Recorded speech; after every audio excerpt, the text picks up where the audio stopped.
My name is Tessa Morgan. I'm 31 years old.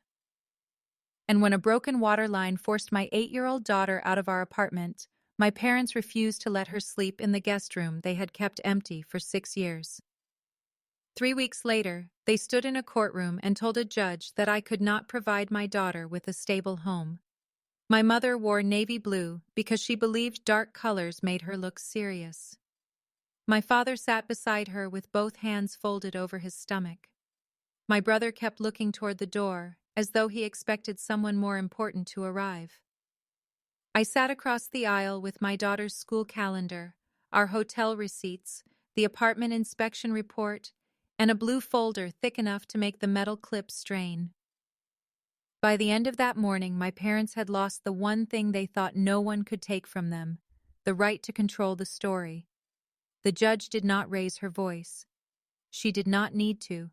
She adjusted her glasses, lifted 6 printed pages from the evidence file, and began reading my parents' private words into the record. My mother stopped crying before the second message. My father looked at me after the fourth, and by the 6th, my brother had moved his chair several inches away from both of them. But I need to back up, because this did not begin in a courtroom. It began with water running under my daughter's bedroom door at 2:17 in the morning. Quiet people do not always stay quiet because they are afraid. Sometimes they are listening. Sometimes they are counting. Sometimes they are keeping the receipt. If you have ever had someone refuse to help you and then judge you for struggling, you will understand why this story stayed with me. Tell me where you are watching from, and if stories about truth coming out without shouting mean something to you, subscribe and stay with me. T. He night everything changed. I woke to the sound of tapping. Not banging, not an alarm, just a light, uneven tap against the baseboard near my bed. 3 taps, a pause, 2 more. I opened my eyes and stared into the dark. The clock on my nightstand read 2:17 a.m. The numbers were red and too bright. For a few seconds, I thought the sound was rain hitting the window, but there was no rain in the forecast. I had checked before bed because Ava's class was supposed to visit the Marlow County Nature Center the next morning. Then my bare foot touched the floor. Cold water covered my toes. I sat up so quickly that the blanket slid to the floor. The water was already spreading beneath the bed, reflecting the red numbers from the clock in a broken line. I counted 4 seconds before I moved. That was something I did when panic arrived. I counted. Not because it made the problem smaller, but because it gave my mind somewhere to stand. 1. The water had reached the dresser. 2. My phone was charging beside me. 3.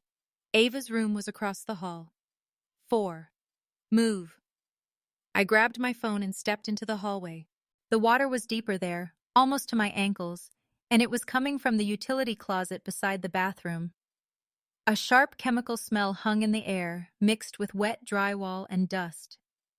Ava. My voice came out calm. Too calm, maybe. I opened her door. She was asleep under a yellow blanket, one hand tucked beneath her cheek. Water had begun sliding under the door and across the pale rug near her bookshelf. Ava, sweetheart. Wake up. She opened her eyes slowly. What time is it? We need to get dressed.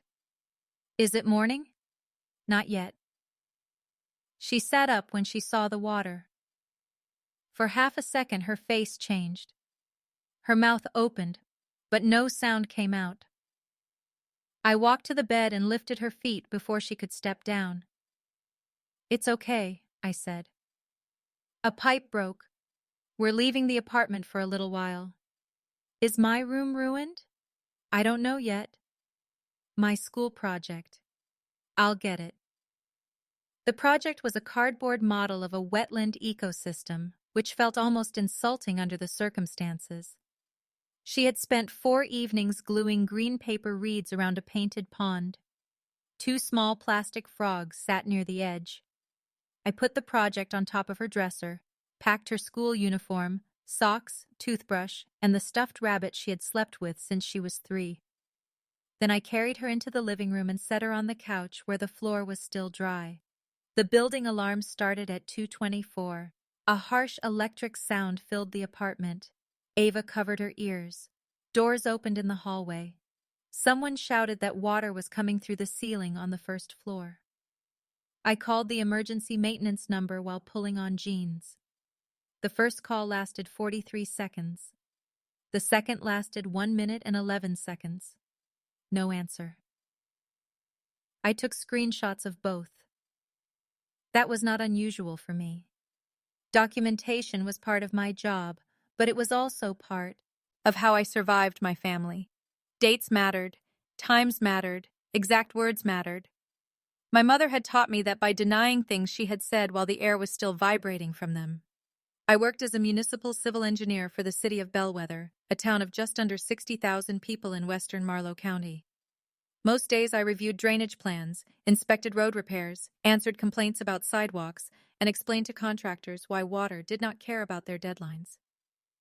Water followed grade. Water found weakness. Water remembered every place people had decided was probably good enough. At 2:31, the building manager called back.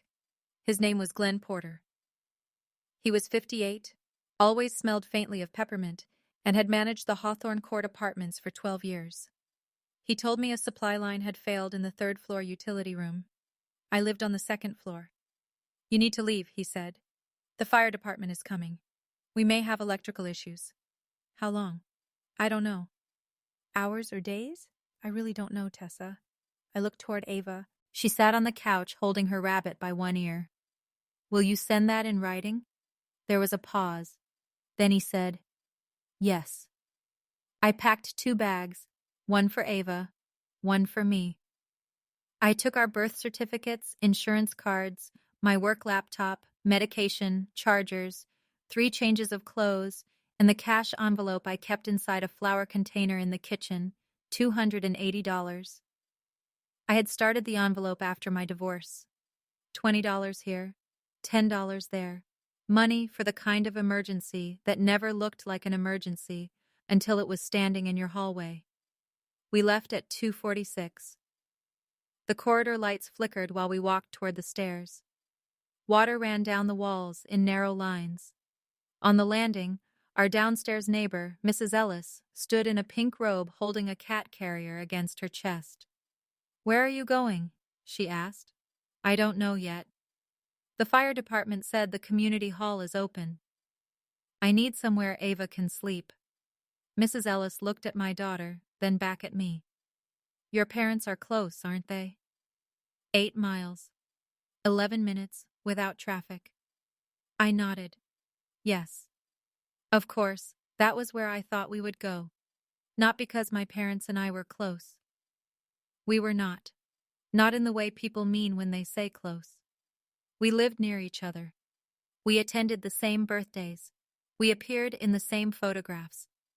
My mother knew Ava's shoe size, and my father knew when my car registration expired. That was their version of closeness. Measured, useful, visible. My parents lived on Larkspur Lane in a 4-bedroom brick house with white shutters, a wide front porch, and a guest room no one had slept in since my grandmother died 6 years earlier. My mother still called it the guest room, though there were never guests. The bed was made, the pillows were arranged, a folded cream blanket rested across the footboard. The room existed to prove there was room, not to give it to anyone. At 2:49, standing in the parking lot under the orange light of a street lamp, I called my mother. She answered on the 6th ring. "Tessa?" Her voice was thick with sleep and annoyance. "Mom, I'm sorry to call this late. A pipe broke in the building. There's water in the apartment, and the manager says we have to leave." "What do you mean, water?" "The third-floor supply line failed. It's flooding several units." A siren turned onto Ashford Avenue behind us. Red lights moved across the apartment windows. "Is Ava all right?" "Yes. She's with me." "Well, thank God for that. I need a place for her to sleep tonight." Silence. 5 seconds. I counted every one. "Can we come over?" I asked. "Just for tonight. Maybe tomorrow too, depending on the inspection." My mother breathed out slowly. Tessa, it is almost 3 in the morning. I know. Your father has an early appointment. Ava stood beside me wearing purple rain boots with her pajamas. She looked up when she heard the word father. We'll be quiet, I said. She can use the guest room. I can sleep on the sofa. Another pause. This one lasted 7 seconds. Then my mother said the sentence she had used for years whenever she wanted cruelty to sound like wisdom. A child needs a stable family. I closed my eyes. The fire truck stopped near the entrance. 2 firefighters stepped down into the wet parking lot. She has one, I said. You know what I mean. No, I don't. This is exactly the kind of situation we have warned you about. You never leave enough margin. One problem happens and everything falls apart. A pipe burst in the building. But you chose that building. I chose an apartment I could afford near Ava's school. You always have an explanation. I am asking if your granddaughter can sleep in your empty guest room. My mother's voice became softer. That was when she was most dangerous. Not when she was angry, when she sounded reasonable. I think it would be better for you to solve this without depending on us. For a moment, I said nothing. Ava had lowered her head. She was drawing a line through a small puddle with the toe of her boot. Better for who? I asked. For everyone. Mom. You are capable, Tessa. You always insist on that. So be capable. The call ended at 2:53. 4 minutes and 9 seconds. I stared at the screen until it went dark. Mrs. Ellis had heard enough to understand. She looked away, pretending to adjust the blanket over the cat carrier. Ava said, Are we going to Grandma's? I put my phone in my coat pocket. No, sweetheart. Why? Grandpa has an appointment. It was the first lie I told that night. Not the last. I booked a room at the Briar House extended stay near the highway. It was 12 minutes from Ava's school and 17 minutes from my office. The nightly rate was $89 before tax. With the temporary housing discount Glenn gave me over the phone, it came to $76.40. I remember the amount because I remember all amounts. Money had sound in my childhood. The sound of my mother closing her purse. The sound of my father clearing his throat before saying something cost too much. The sound of my brother Nolan dropping his car keys on the kitchen counter after my parents bought him a used Jeep for his 18th birthday. My parents did not give me a car. They gave me a bus schedule and called it independence. By 3:26, Ava and I were standing in the lobby of the Briar House while a tired clerk named Simone searched for our reservation. The lobby smelled like burnt coffee and lemon cleaner. A television mounted above the vending machines showed a weather report with the sound off. Ava leaned against my arm. Can I miss school? Yes. Will my project be okay? I put it on the dresser. What if the dresser gets wet? Then we'll build another one. She nodded, though her eyes filled. The room was on the 4th floor. 2 double beds. Gray carpet. A small refrigerator that hummed too loudly. A framed picture of a sailboat hung above a desk. Ava stood in the doorway. It smells strange. It smells clean. It smells like clean trying too hard. I laughed. I could not help it. She smiled because I did. That was Ava. She watched my face to decide how afraid she was allowed to be. I hated that. I also understood it. I set our bags down, checked the window lock, checked beneath both beds, plugged in my phone, and placed a chair under the door handle, even though the deadbolt worked. Then I helped Ava change into dry socks. At 4:03, she asked if she could sleep beside me. At 4:05, she was asleep. At 4:18, Glenn emailed the official evacuation notice. At 4:21, I forwarded it to my work account and saved a copy in a folder marked Housing. I did not know then how important that folder would become. I only knew that facts had a way of disappearing around my mother. By 6 in the morning, I had made a list. Call insurance, notify work, email school, buy breakfast, return to apartment when cleared, photograph damage, collect mail, find out how long repairs would take, do not call mom again. The last item was underlined twice. I had spent most of my life trying to understand why my mother treated need like a character flaw. She had not grown up poor. She had not been abandoned. Her parents had owned a small printing shop and paid for her college tuition. My grandmother watched Nolan and me whenever my parents traveled. There had always been help around my mother. She simply believed help should move toward the people she approved of. Nolan was approved of. I was evaluated. My brother was 3 years older than me and had spent his life failing upward with remarkable confidence. At 34, he called himself a property consultant, though most of his work came through my fay. There's friends. He wore expensive watches he could not afford and used the phrase leverage position as if he had invented it. When his first business failed, my parents called it a learning experience. When my marriage ended, they called it evidence. My ex-husband, Mark, had not been cruel. That would have been easier to explain. He had been absent in small ways that accumulated. He forgot appointments, missed payments, promised Ava he would call, and then texted me 2 days later with an excuse. After 6 years, he told me he did not want the responsibility of family life. He moved to North Harrow with a woman from his office. He saw Ava one weekend every other month when his schedule allowed, which was less often than the custody agreement required. My mother blamed me for choosing him. Then she blamed me for leaving him. The first Christmas after the divorce, she waited until Ava went upstairs before saying, "A child needs a stable family." We were standing beside the kitchen island. She was arranging slices of lemon on a tray of fish no one wanted. "She has one," I told her. "She has one parent doing the work of two. That is not the same as instability. It becomes instability when you refuse to admit you need help. I do ask for help." My mother placed the final lemon slice at the exact center of the tray. You ask at inconvenient times. That was the trick. The right kind of help was always available after the crisis had passed. Advice, criticism, a photograph at a school event, never the guest room at 3 in the morning, never money when the dentist wanted payment before treatment, never pick up when a meeting ran late, never anything that required them to give up comfort without receiving control in return. Nolan never had to ask twice. When his furnace stopped working in January, my father drove over at 11 that night with 2 space heaters. When Nolan's girlfriend left him, my mother stocked his refrigerator and changed the sheets on his bed. When he fell behind on the rent for his office, my parents paid 6 months in advance and called it an investment. I learned about that payment because my father accidentally attached the bank transfer receipt to an email he meant to send Nolan. $12,600. I had stared at the number for a long time. Not because I wanted the money. Because 4 months earlier I had asked my parents to help cover Ava's orthodontic deposit. I had offered to repay them over 6 months. My mother said lending money to family created unhealthy expectations.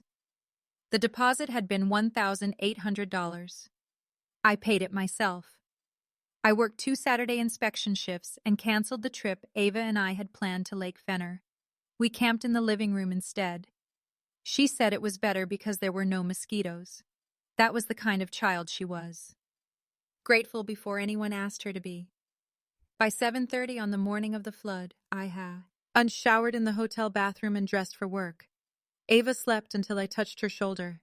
"Do I have to go to school?" "No." I emailed Mrs. Carver. "Are you going to work?" "For a little while. You're coming with me until I figure something out." She sat up, her hair flattened on one side. "Can I sit at your desk?" "You can sit in the small conference room." "The one with the markers?" "The one with the markers." That made her smile. At the city engineering office, my supervisor, Martin Hale, took one look at Ava and told me to go back to the hotel. "You have emergency leave," he said. "I can work remotely." "Then work remotely. I have the Ridgewell drainage review. Rosa can cover it. She hasn't seen the revised soil report." "Tessa." He closed the folder in front of him. Martin was 62 and had the permanent expression of a man listening to a machine no one else could hear. He had hired me 4 years earlier after I corrected a grading error during an interview. "You are not useful to anyone if you are trying to inspect a flood control plan while your own apartment is underwater."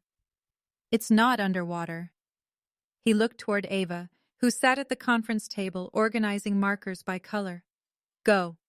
I went. Before leaving, I printed the city's emergency housing resource sheet and put it in my bag. Then I printed Glenn's evacuation email because paper felt more reliable than a screen. On the way back to the hotel, we stopped at the apartment. The fire department had left, but the front entrance was blocked by yellow tape. Glenn stood outside wearing rubber boots and talking to an insurance adjuster. When he saw me, he walked over. "You can go in for 10 minutes, he said. "No longer. Power is off in your section." "How bad?" He rubbed one hand over the back of his neck. "Your bedroom and hallway took most of it. Ava's room has water damage along the west wall. The living room is better." "How long before we can return?" "I don't want to guess." "Guess." 2 weeks, maybe 3. Ava heard him. I felt her fingers tighten around mine. "Can we get her school things?" 10 minutes. I started the timer on my phone. Inside, the apartment smelled worse than it had during the night. Wet wood, plaster, something metallic. Water dripped from the ceiling near the kitchen entrance. Our footsteps made soft sucking sounds against the carpet. Ava's project had survived. The dresser legs were wet, but the top was dry. I picked up the cardboard wetland and carried it into the hallway. Ava opened the bottom drawer. Her clothes were damp. "My purple sweater. We can wash it. Grandma gave me that." That was true. My mother gave beautiful presents. Gifts came naturally to her because gifts could be photographed. She had bought the sweater from a boutique on Wren Street. Soft wool. $48. Too delicate for school, but Ava loved it because of the pearl buttons. I put it in a plastic bag. We packed books, school clothes, Ava's winter coat, 2 framed photographs, and the small wooden box containing my grandmother's letters. With 1 minute left, I opened the kitchen drawer where I kept household records. I took the lease, renter's insurance policy, utility bills, and a stack of receipts held together with a blue clip. On the way out, I looked back. The apartment was not fancy. The counters were laminate. The bathroom tile was older than I was. The heater knocked every time it turned on, but it was ours. I had painted the living room walls myself. Ava's height marks were written in pencil inside the pantry door. We had eaten pancakes on the floor the first night because the table had not arrived. Instability, that was the word my mother would use. Not home, not effort, not ours. Outside, Glenn handed me a printed notice and signed the bottom. "Your unit is officially uninhabitable until remediation is complete." "Thank you," he looked embarrassed. "For the record, this wasn't caused by anything you did." "I know. I'm just saying, the supply line was original to the building. It should have been replaced."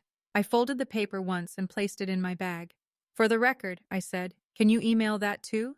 He did. At 9:42, while Ava sat in the hotel room rebuilding one of the wetland reeds, my mother texted me. "Is everything settled?" Not "Are you safe?" Not "Does Ava need anything?" "Everything settled." I replied with 3 sentences. "The apartment is uninhabitable for at least 2 weeks. We are staying at the Briar House. Ava is safe." The typing bubbles appeared, disappeared, appeared again. Then she wrote, "I hope this encourages you to make more permanent choices." I read it twice. Then I took a screenshot. I had a habit of saving my mother's messages because she often deleted them later. She said deleting old conversations kept her phone organized. It also kept her memory clean. I placed the screenshot in the housing folder. That afternoon, I called my insurance company. They would cover some of the hotel cost after a $500 deductible, but reimbursement could take several weeks. I calculated our immediate expenses. Hotel for 14 nights, $1,069.60. Food above normal grocery costs, about $250. Laundry, $40. Replacement toiletries and clothing, $120.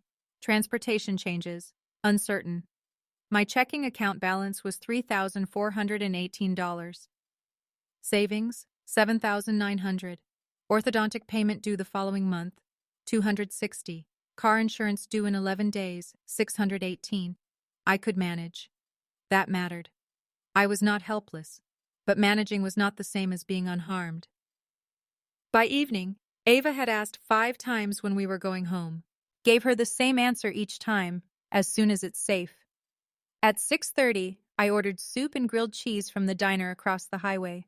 $23.80 with delivery. Ava ate half the sandwich. Can we call Grandpa? I set my spoon down. What for? He might want to know my project is okay. My father loved school projects. Or at least, he liked being seen as a grandfather who loved school projects. He had helped Ava build a small wooden bridge for a second-grade assignment the year before. He cut the pieces in his garage while my mother took photographs. Later, she posted one with the caption, "3 generations of builders." I was not in the picture. "You can call him," I said. She used my phone. My father answered quickly. "Hey, Pumpkin." "Hi, Grandpa." "You okay?" "Yes, we're at a hotel. I heard. My wetland didn't get ruined." "That's good. I have to fix one reed. You'll make it better than before." Ava smiled. I watched her face. Then she asked, "Why can't we stay at your house?" My father did not answer immediately. 6 seconds. I counted. "Well," he said, "Grandma and I thought your mom would be more comfortable handling things her way." Ava looked at me. I kept my face still. "I would be comfortable at your house," she said. My father cleared his throat. "It's only temporary." "That's what Mom said." "Then you'll be home before you know it." "But why can't I use the guest room?" Another silence. This one lasted 9 seconds. Then my mother's voice came through the phone from somewhere near him. "Robert, you need to take your medication." My father said, "I have to go, Pumpkin." "Okay. Love you. Love you too." The call ended. Ava placed the phone on the table. Grandpa didn't answer. "No." "Does Grandma not want me there?" My chest tightened. Children ask direct questions because they have not yet learned how much energy adults spend avoiding answers. "She loves you," I said. "That's not what I asked." I looked at her, 8 years old. Wet hair from the hotel shower, a small stain of tomato soup near her sleeve. She waited. "Grandma thinks I should solve this by myself." "But I'm not you." "No." "So why can't I sleep there?" I did not have an answer that would protect both her heart and the truth. So I said, "Sometimes adults make a decision because of their own feelings, and then children think the decision is about them. This is not about you." "Is it about you?" "Yes." "Why?" "Because Grandma and I do not agree about what help means." Ava thought about that. Then she picked up the other half of her sandwich. "Help means helping." "Yes," I said. "It should." That night, after she fell asleep, I stood in the bathroom with the fan running and cried into a folded towel. Not loudly. I had learned how to cry without making sound during my marriage. Mark hated emotional conversations. If I cried, he said he could not talk while I was being dramatic. So I trained myself to breathe through my mouth and press fabric against my face. The body remembers what it had to become. I cried because I was tired, because my apartment was damaged, because my daughter had heard my parents reject her, because I had lied when I said my father's appointment was the reason. Mostly, I cried because a part of me had still believed that when the emergency was clear enough, my parents would act like parents. That part of me was 8 years old, too. The next morning, my brother called. Nolan rarely called before 10 unless he needed something. It was 8:12. "I heard about the flood," he said. "We're okay. Mom says you asked to stay there. I asked if Ava could use the guest room. She made it sound like you wanted to move in." "For 2 weeks." "That's moving in, Tess." "No, it is not. You know how Mom is about her space. I know how Mom is about my space." He laughed lightly, as if I had made a joke. "Come on, I'm serious. You always turn everything into a fairness argument. Because everything becomes unfair around you." The words came out before I could stop them. Nolan went quiet. Then his voice hardened. "I called to check on you. You called to defend her. I'm trying to explain. No. You're trying to make her decisions sound normal. She doesn't owe you housing. I did not say she owed me anything. You're acting like she abandoned you. She refused her granddaughter an empty bed during an emergency. It's her house. Yes. You made your choices. There it was. The family phrase beneath every family phrase. You made your choices, as if Nolan had not, as if his failures were weather and mine were architecture. What choice caused the pipe to burst? I asked. You know that's not what I mean. What do you mean? You chose that apartment. You chose to be a single parent. You chose a job that doesn't pay enough for a better place. My hand tightened around the phone. I earn more than you. That's not the point. It became the point when you brought up my job. You always have to prove something, and you never have to prove anything. He breathed out. Mom is right. A child needs a stable family. The sentence moved through me like cold water, not because it was new, because he had received it from her and returned it in his own voice. A refrain, a family belief polished smooth by repetition. I ended the call. Then I counted the items on the hotel desk. Laptop, insurance papers, school folder, room key, blue pen. 5 things, all still there, all real. If you are angry for Tessa right now, hold on to the word guest room. Put guest room in the comments, because that empty room became more important than anyone in my family understood. Subscribe and stay with the story. The refusal was only the first piece of what they were building. Over the next 4 days, I created a routine. Routine was how I kept Ava from feeling that the floor had disappeared. Wake at 6:30. Breakfast at 7 au Leave for school at 7:35. Work from the hotel until 2:30. Pick up Ava. Stop at the apartment if access was allowed. Homework. Dinner. Read. Sleep. I taped the schedule to the hotel refrigerator with 2 strips of clear tape. Ava added a line at the bottom. Go home. She wrote it in green marker and drew a small house beside it. On the second day, the school counselor called. Mrs. Carver had told her about the flood, and she wanted to know if Ava needed supplies or transportation. I said no at first. Then I stopped. This was one of the things I had to unlearn. Refusing safe help because unsafe help had come with strings. Yes, I said. She needs a replacement workbook. Hers was damaged. We can provide that. Thank you. And the school has emergency meal cards for families in temporary housing. We can manage food. I'm sure you can. The cards are still available. I looked at the hotel refrigerator. Yogurt, apples, sandwich meat, a carton of milk that barely fit on the top shelf. How many families use them? I asked. Several. Would I be taking one from someone else? No. I accepted 2 cards. No speech, no lesson. No one reminded me that I had made my choices. The counselor simply helped. That difference almost hurt more. On the 4th day, Glenn told me the repairs would take at least 3 weeks. Mold remediation had to begin along the west wall. The ceiling above my bedroom needed replacement. 2 electrical circuits had been damaged. Possibly 4 weeks, he said. We stood outside the building at 4:16 p.m. The September air smelled like damp leaves and asphalt. Can you put that in writing? He gave me a tired smile. I already emailed it. Thank you. I'm learning. So am I. When I returned to the hotel, there was a voicemail from my mother. Tessa, I heard the apartment will not be ready for several weeks. I think we should discuss what is best for Ava. Call me. Not what is best for both of you, for Ava. I listened once, saved it. Then I called. My mother answered immediately. I was worried you would avoid me. I was speaking with the building manager. How long? 3 to 4 weeks. That is unacceptable. It's not ideal. A hotel is not appropriate for a child that long. It's clean, safe, near school, and temporary. She needs structure. She has structure. She needs a proper kitchen. There is a kitchenette. You know what I mean. I sat at the small desk.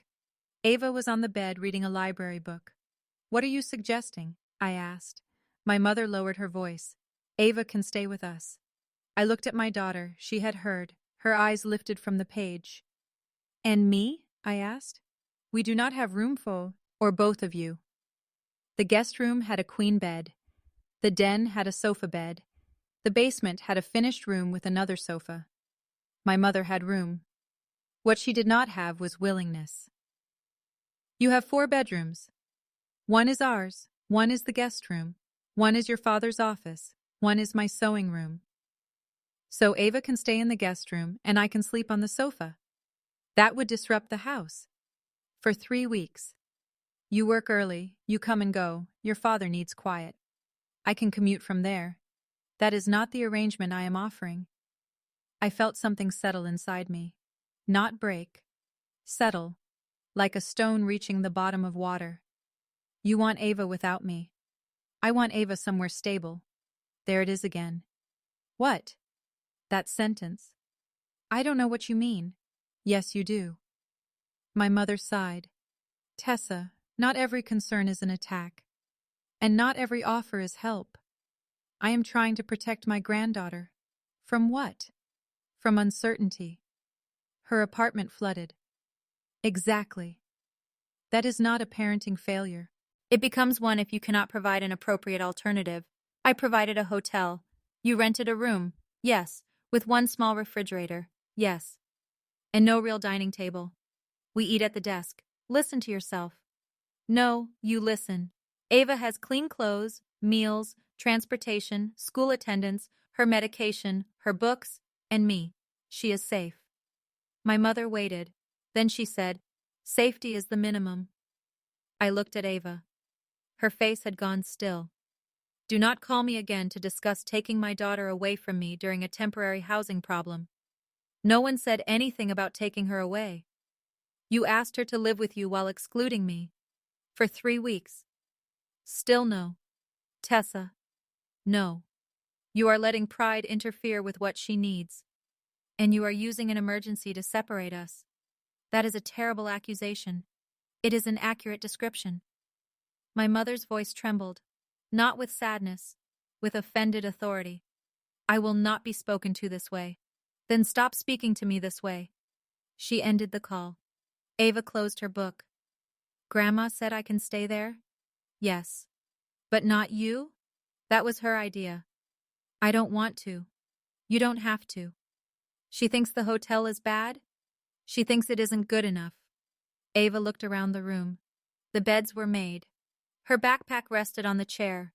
The wetland project sat on top of the dresser, repaired and slightly crooked. "It's not home," she said. "No." "But it's not bad." "No." She picked at the edge of the blanket. "Would you be alone?" "If you stayed with Grandma?" She nodded. "Yes." "Then I'm not going." There was no drama in her voice, no hesitation, just certainty. I walked over and sat beside her. "You do not have to choose between people who love you." "But Grandma is making me."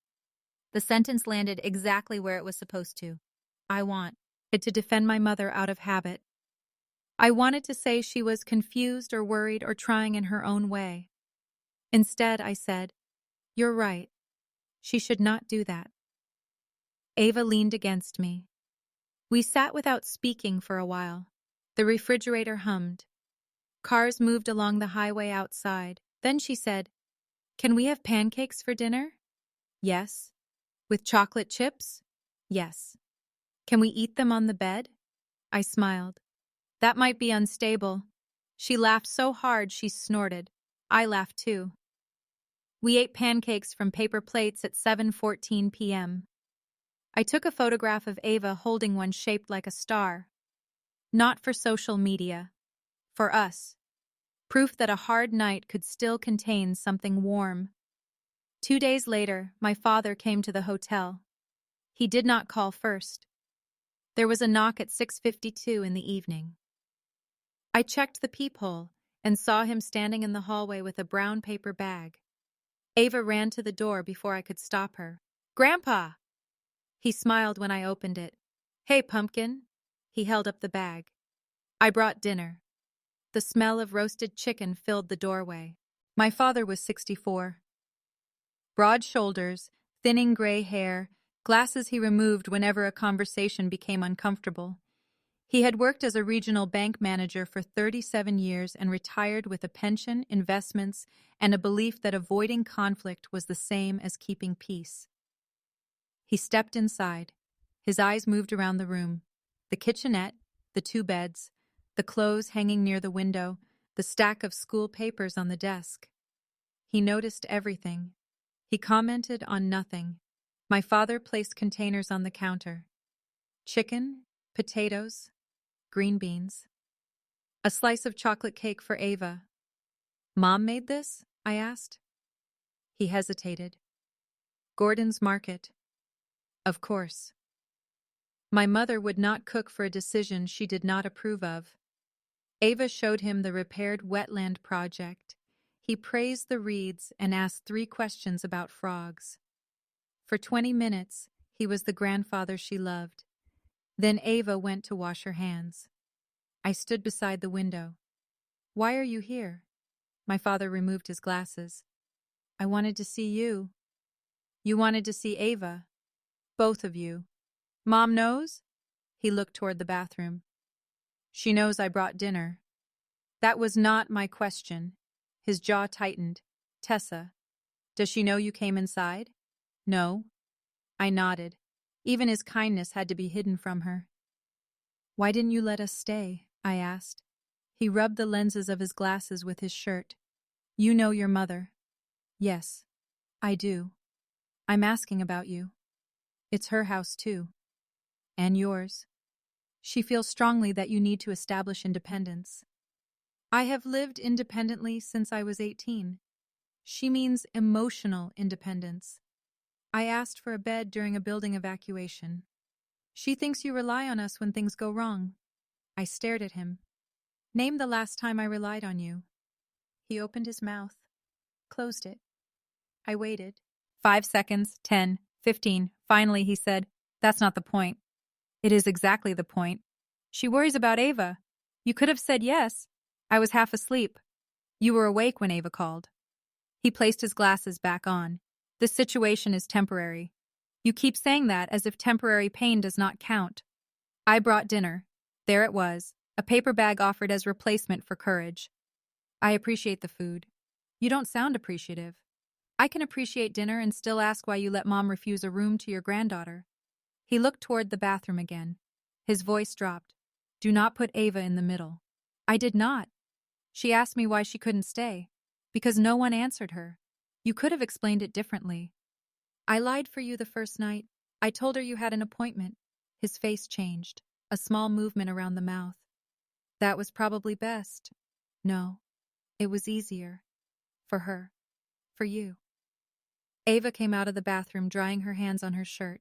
My father smiled immediately. Ready to eat? We ate at the desk and on the edge of the bed. He told Ava a story about a turtle that had wandered into his garage.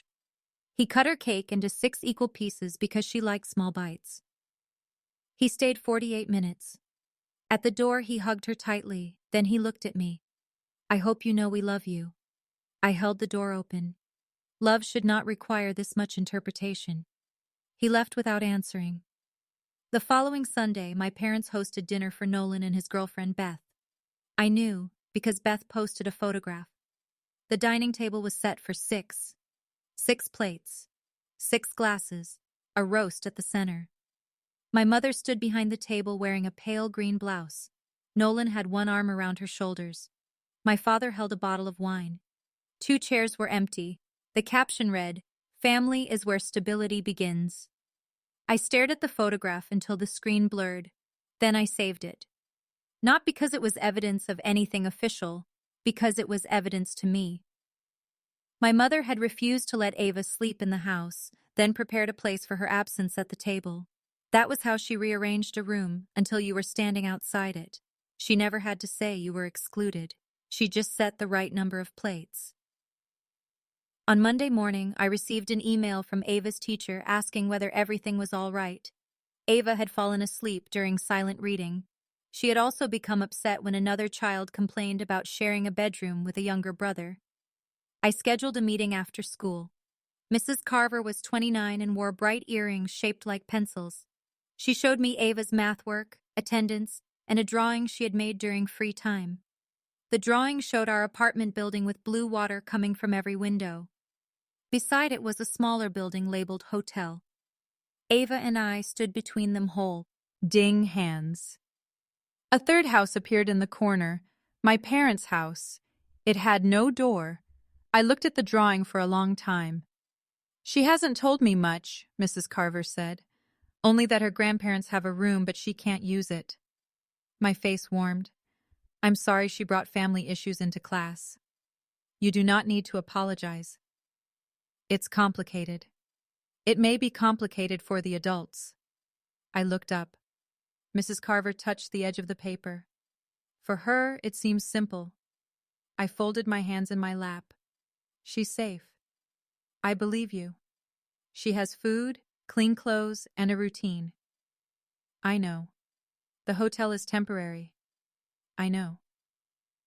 I realized I was defending myself against an accusation she had not made. Mrs. Carver leaned back. I called because Ava seems tired and sad, not neglected. The word entered the room without warning. Neglected. Did someone say she was? No. I looked at her carefully. Has my mother contacted the school? Mrs. Carver paused. That was the first moment I understood something was moving beneath the surface.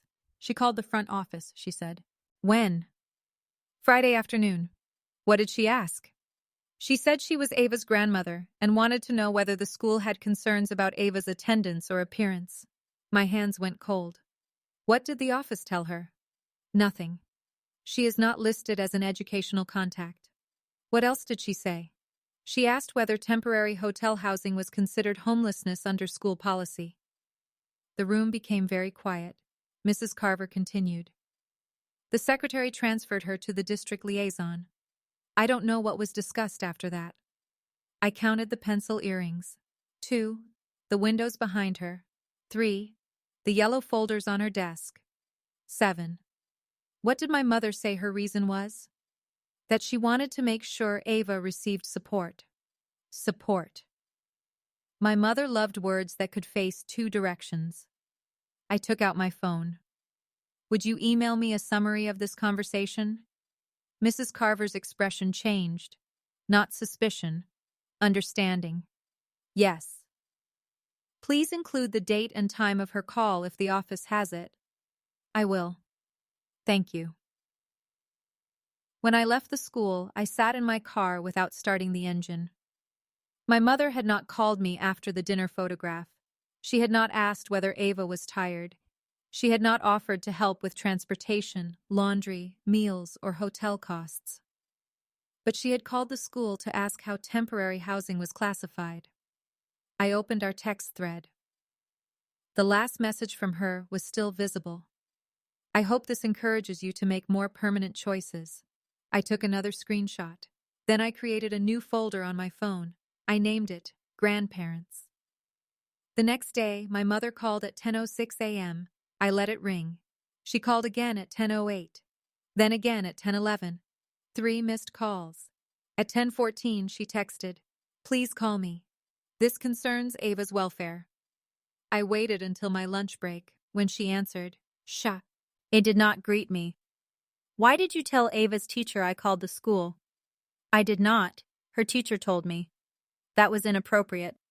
You called asking whether my daughter was homeless." "I asked about available resources." "You did not tell me." "I did not need your permission to gather information." "You do need permission to access Ava's school records." "I did not ask for records."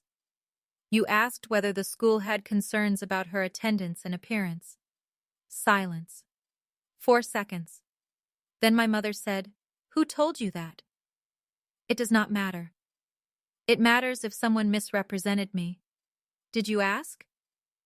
"I may have asked a general question."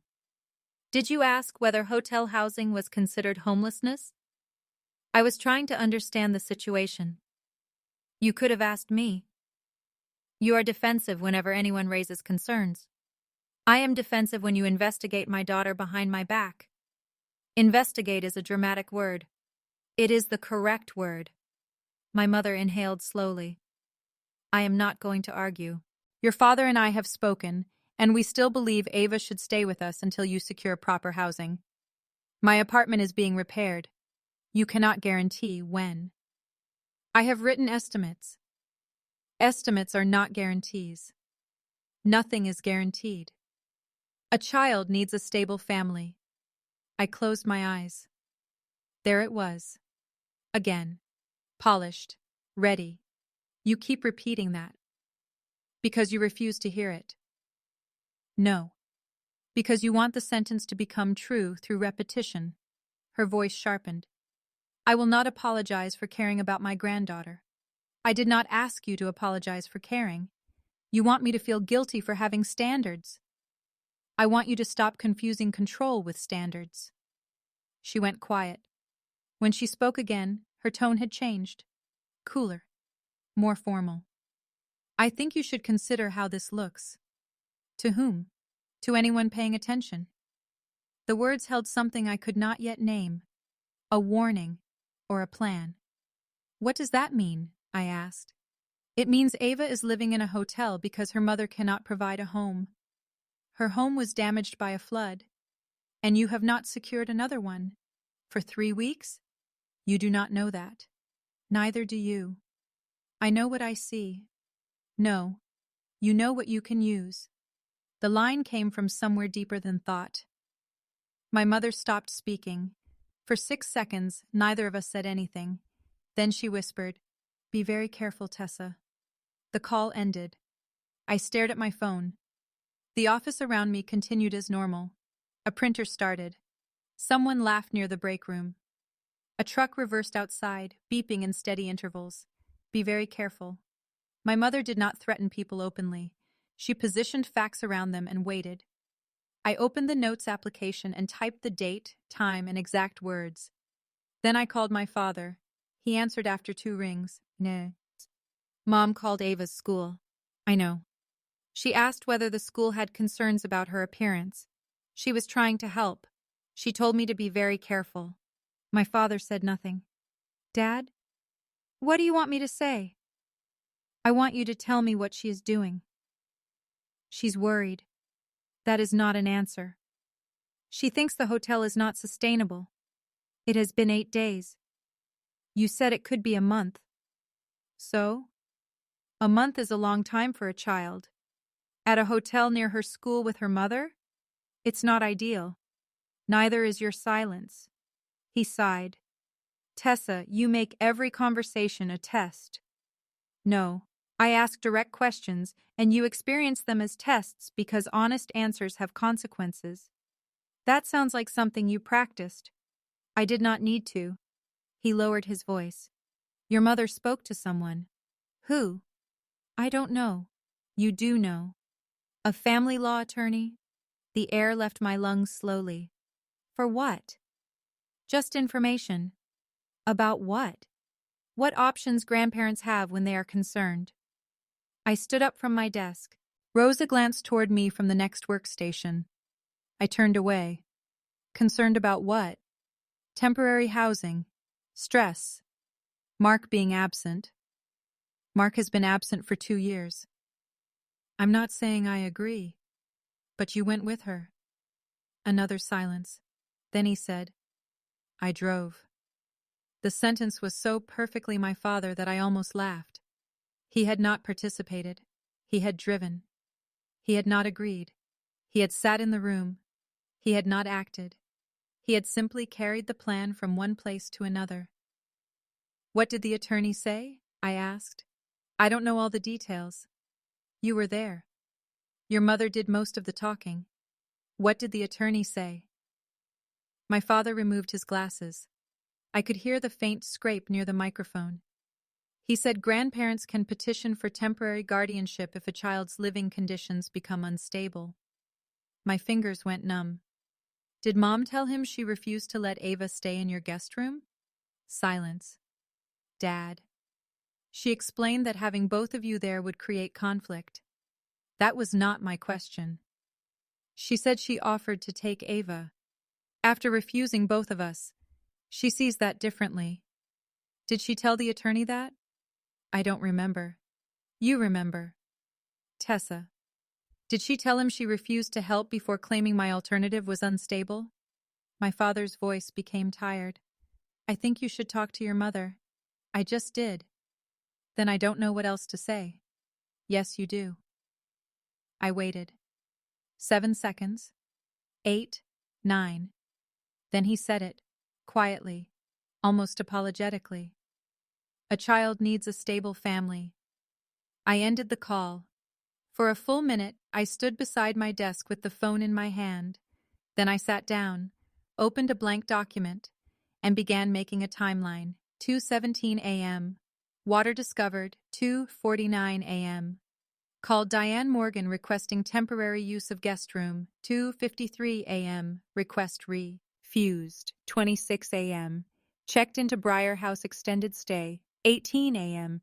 Received building evacuation notice.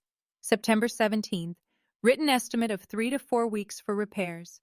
September 18th, Diane contacted Ava's school without notice. September 19th, learned Diane and Robert consulted a family law attorney regarding temporary guardianship. I attached the screenshots, the hotel invoice, the building notices, the school email, the photograph of the family dinner with 6 plates. I did not know whether the photograph mattered. I included it anyway. Then I went to the supply cabinet and took a blue folder, not red, not black. Blue, the same shade as the flood inspection binders I used at work. I wrote one word on the label, AVA. Truth does not always arrive like thunder. Sometimes it starts as a folder. Sometimes it begins with a woman sitting at a government desk during her lunch break, pressing down on a label so the corners will not lift.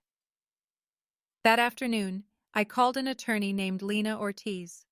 Her number came from the city employee assistance list. I expected to leave a message. She answered herself. I gave her the shortest version. Flood, hotel, refused guest room, grandparents contacting school, consultation about guardianship. Lena did not interrupt until I finished. Then she asked, "Has anyone served you with papers?" "No." "Has child welfare contacted you?" "No." "Has your daughter missed school?" "One day, the morning after the flood." "Any safety complaints at the hotel?" "No." "Any criminal history, substance issues, untreated medical concerns, or claims of neglect?" "No." "Is there a custody order involving her father?" "Yes. I have primary custody. He has scheduled visitation." "Does he exercise it?" "Inconsistently." "Do your parents have copies of the order?" "Probably. My mother keeps everything." "So do you, apparently." I looked at the blue folder. "Yes." "Good." Her voice was calm, not comforting. "Useful. Do not panic," she said. "And do not argue with them more than necessary. Save every communication. Keep records of school attendance, food, hotel payments, repairs, and your daughter's routine. If they file something, call me immediately." "Can they take her?" "Anyone can file a petition." "Filing and proving are different things." I wrote the sentence down. "This is not legal advice until we formally establish representation," she added. "Right now I'm telling you what information I would want to review." "I understand." "Do you have proof they refused housing?" "A phone call." "Any messages?" "Not from that night." "Any witness?" "My neighbor heard part of the call. My daughter heard later conversations." "Do not question your daughter about it repeatedly." "I won't." "Good." I hesitated. "My mother is very convincing." Lena waited. "She cries without looking disorganized," I said. "She makes concern sound like evidence." "That ma, I work in a family living room." Her tone stayed even. "A courtroom asks for facts." I looked at the folder again. For the first time since the flood, I felt the ground return beneath me. Not safety, not yet, but structure. Before we ended the call, Lena asked one last question. Why do you think your mother wants guardianship? I opened my mouth. No answer came. Control was too broad. Image was too simple. She thinks she would do a better job, I said. Does she want to help your daughter? She wants to be seen helping my daughter. That is not the same thing. No, it rarely is. After work, I picked Ava up from school and drove back to the hotel. She climbed into the car holding a paper crown made from silver cardstock. What is that? I asked. We had to write one thing we're good at. What did you write? She showed me. Staying calm in emergencies. My throat tightened. Who taught you that? You. I started the engine. For a second, neither of us moved. Then she said, Mrs. Carver said being calm doesn't mean you aren't scared. She's right. Were you scared when the apartment flooded? Yes. You didn't look scared. I was trying to help you feel safe. Are you scared now? Children always find the door adults are guarding. I looked through the windshield at the school buses pulling away. A little? Because of Grandma? I turned toward her. Why do you ask? She called me at school. Everything inside me went still. When? Today? How?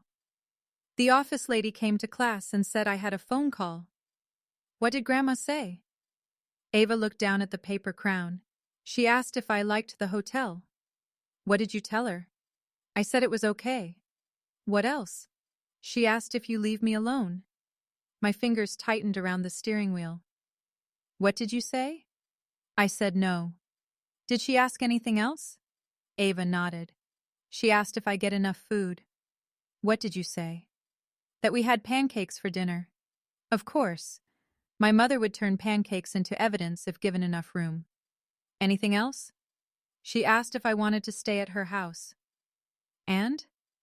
I said not without you. Ava looked at me. Was that wrong?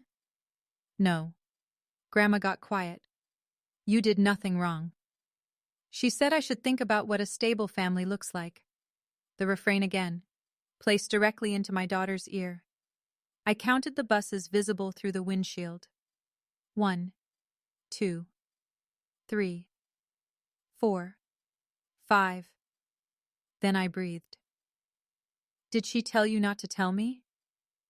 Ava hesitated. That was the answer. What exactly did she say? She said I didn't need to upset you with grown-up worries. I reached into my bag and took out my phone. What are you doing? Ava asked. Calling the school. The principal answered 5 minutes later. He apologized before I finished explaining. My mother was not authorized to speak with Ava. The front office substitute had seen Diane's name listed as grandmother on an old emergency form and assumed the call was permitted. I asked for the incident in writing. He agreed. I asked that no call, visit, or message from my parents reach Ava without my direct approval. He agreed. Then I called Lena. This time, she did not say, "Do not panic." She said, "Email me everything tonight," at 8:03 p.m. After Ava fell asleep, I scanned the documents using the hotel desk lamp because the ceiling light created shadows. At 8:46, I sent Lena the timeline. At 9:12, she replied with 3 words, "Received. Keep documenting." At 9:18, my mother texted, "Ava sounded unhappy today. This cannot continue." I did not respond. At 9:22, another message arrived. "Your refusal to cooperate is becoming concerning." At 9:25, "We are trying to prevent lasting harm." I took screenshots of all 3. Then my father texted separately, "Please call your mother before this gets worse." I typed a reply. She contacted my daughter at school without permission and asked leading questions about her care. Do not contact Ava through the school again. My father read it at 9:31. No answer. At 10:04, Nolan sent me a message. "Why are you blocking Mom from checking on Ava?" I did not reply. At 10:17. "This is why people are worried about you." Screenshot. At 10:21, you always isolate when you know you're wrong. Screenshot. At 10:29, Mom and Dad are only trying to give Ava stability. Screenshot. I placed the phone face down. The room was dark except for the lamp near the bed. Ava slept with one hand under her cheek. The yellow blanket from home covered her shoulders. Her repaired wetland project sat on the dresser, the paper reeds casting thin shadows against the wall. My family had refused us a room. Then they had begun collecting proof that we did not have one. That was the shape of it. Simple, once I allowed myself to see it. They were not responding to instability, they were manufacturing it. I opened the blue folder and added the printed messages. The metal clip closed with a small, clean snap. Then I turned off the lamp and lay beside my daughter, listening to the refrigerator hum and the traffic move beyond the window. I counted 12 cars before sleep came. At 6:41 the next morning, someone knocked on the hotel door. Not the soft knock housekeeping used. 3 hard strikes. A pause. Then 2 more. I opened my eyes and looked at the clock. Ava was still asleep beside me, her face turned toward the wall. The knocking came again. Tessa Morgan? A man's voice. I got out of bed without turning on the light. My phone was on the nightstand. I picked it up, opened the camera, and walked quietly to the door. Who is it? County civil process. My stomach dropped before my mind understood the words. I looked through the peephole. A man in a tan jacket stood in the hallway holding a large envelope. A plastic identification card hung from his collar. Tessa Morgan, he repeated. Yes. I have documents for you. I unlocked the deadbolt but left the chain attached. Can you hold your identification up? He did. His name was Calvin Reese, licensed process server, Marlow County. I took a photograph through the narrow opening, then I removed the chain. He handed me the envelope. You've been served. The words were quiet, almost polite. He asked me to confirm my name, wrote something on a small form, and walked toward the elevator. The entire exchange lasted 52 seconds. I closed the door and locked it. The envelope felt heavier than paper should. My name was printed across the front in black letters. Tessa Elaine Morgan. Below it was the case number. I had never had a case number before. I carried the envelope into the bathroom, closed the door, and turned on the light. The first page said, Petition for Emergency Temporary Guardianship of a Minor Child. The petitioners were Diane Morgan and Robert Morgan, my parents. The minor child was Ava Grace Morgan, my daughter. I sat on the closed toilet lid and read every page, then I read them again. They claimed Ava was living in unsafe and unstable temporary housing. They claimed I had failed to provide a reliable meal routine. They claimed my work schedule left Ava unsupervised. They claimed I had refused reasonable family support. That line appeared twice. Refused reasonable family support. My mother had offered to separate my daughter from me, and in the petition, that became support. They wrote that I had become increasingly defensive, isolated, and unwilling to communicate about Ava's welfare. They included Nolan's signed statement. My brother said he had personal knowledge that I was struggling financially and emotionally. He wrote that I had always resisted family guidance. He wrote that Ava needed a consistent home environment with 2 stable adult caregivers. Nolan had been inside our apartment twice in the previous year, both times for less than an hour. The petition said I had no clear plan for permanent housing. Attached to it was a photograph of the Briar House sign. Another photograph showed Ava and me carrying laundry bags from the hotel to my car. The picture had been taken from across the parking lot. I looked at the date printed near the bottom. September 20th. 2 days earlier. Someone had watched us. I turned the page. There was a screenshot of the dinner photograph from my mother's social media account. The caption was not included, only the image of our family sitting around a table. My mother's statement claimed the photograph showed the safe, supportive family environment available to Ava. The 2 empty chairs were cropped out. I read that page 3 times. Then I reached the request. My parents wanted immediate temporary guardianship until I could demonstrate suitable permanent housing, emotional stability, and cooperation. It the family. They wanted authority over Ava's school, medical care, and residence. They wanted the court to order that Ava live with them. They wanted supervised visitation for me until the first review hearing. Supervised. I pressed my fingers against my mouth. The bathroom fan rattled overhead. For several seconds, I could not feel my feet. Then Ava knocked. Mom? I folded the papers quickly. 1 minute. Are you sick? No. Why are you in there so long? I'm getting ready. You didn't bring clothes. I looked down. I was still wearing the shirt I had slept in. I'll be out in a minute. I waited until her footsteps moved away. Then I photographed every page. 27 photographs. I sent them to Lena with one message. They filed. She called 38 seconds later. Are you alone? Ava is here. Can you speak? Not freely. Is there an emergency order signed by a judge? I looked at the final pages. I don't know. Find the page titled Proposed Order or Temporary Order. I shuffled through them. There's a proposed order. No signature. Good.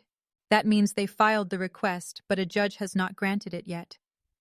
I closed my eyes. So they cannot take her? Not based on an unsigned proposal. When is the hearing? Look at the notice. Tomorrow. 9 in the morning. Lena went silent for a moment. That is fast. They asked for emergency review. I see that. Paper moved near her phone. Email the photographs in full resolution. Do not contact your parents. Do not contact your brother. Keep Ava with you. Take her to school as usual. I'll file my appearance this morning and request the complete petition from the court. What do I tell Ava? The truth in a form she can carry. Tell her there is a family disagreement and adults are helping sort it out. Do not tell her she might be taken away. My throat tightened. Can she be? Tessa. Yes? Listen to me carefully. A petition is an allegation. It is not a decision. Your documents are strong. Her school attendance is strong. Your employment is strong. The building notices are strong. The fact that your parents refused housing before filing this is important. They did not put that in the petition. I noticed. What if the judge believes my mother? We give the judge something better than belief. What? A record. I looked toward the bathroom door. On the other side, Ava was humming while she dressed. Should I bring the blue folder? Bring everything. The call ended at 6:57. I opened the door. Ava stood beside the bed wearing one sock. What was the envelope? Court papers. Her face changed. Did you do something wrong? No. Did Grandma? I sat on the edge of the bed. Grandma and Grandpa think you should stay at their house while our apartment is being repaired. I already said no. I know. Why are there court papers? Because they asked a judge to decide. Ava stared at me. Can a judge make me go? I remembered Lena's words, the truth in a form she could carry. A judge can make decisions when adults disagree. But the judge will listen to facts, and I have a lot of facts. Do I have to talk? Maybe later, but not tomorrow, unless someone tells us ahead of time. I don't want Grandma to take me. She is not coming here to take you. How do you know? Because these papers do not give her permission. Ava looked toward the door. I realized the envelope had changed the room. The chair beneath the handle was no longer a habit. It was a barricade. I reached for her second sock. We are still doing our regular morning. How? Breakfast, school, work. You have court tomorrow. Yes. That's not regular. No. I pulled the sock over her heel. But today can still be.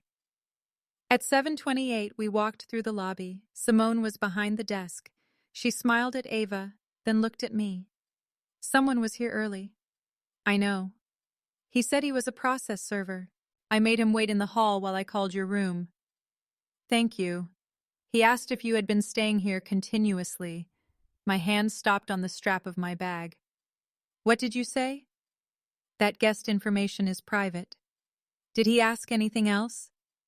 He asked whether a child was registered in the room. What did you say?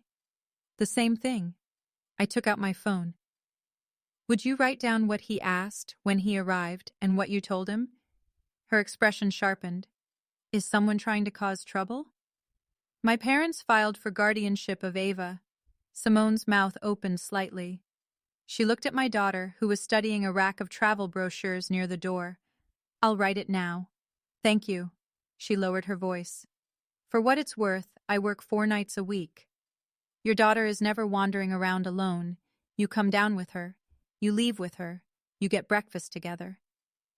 That may be worth a lot. She printed the statement before we left.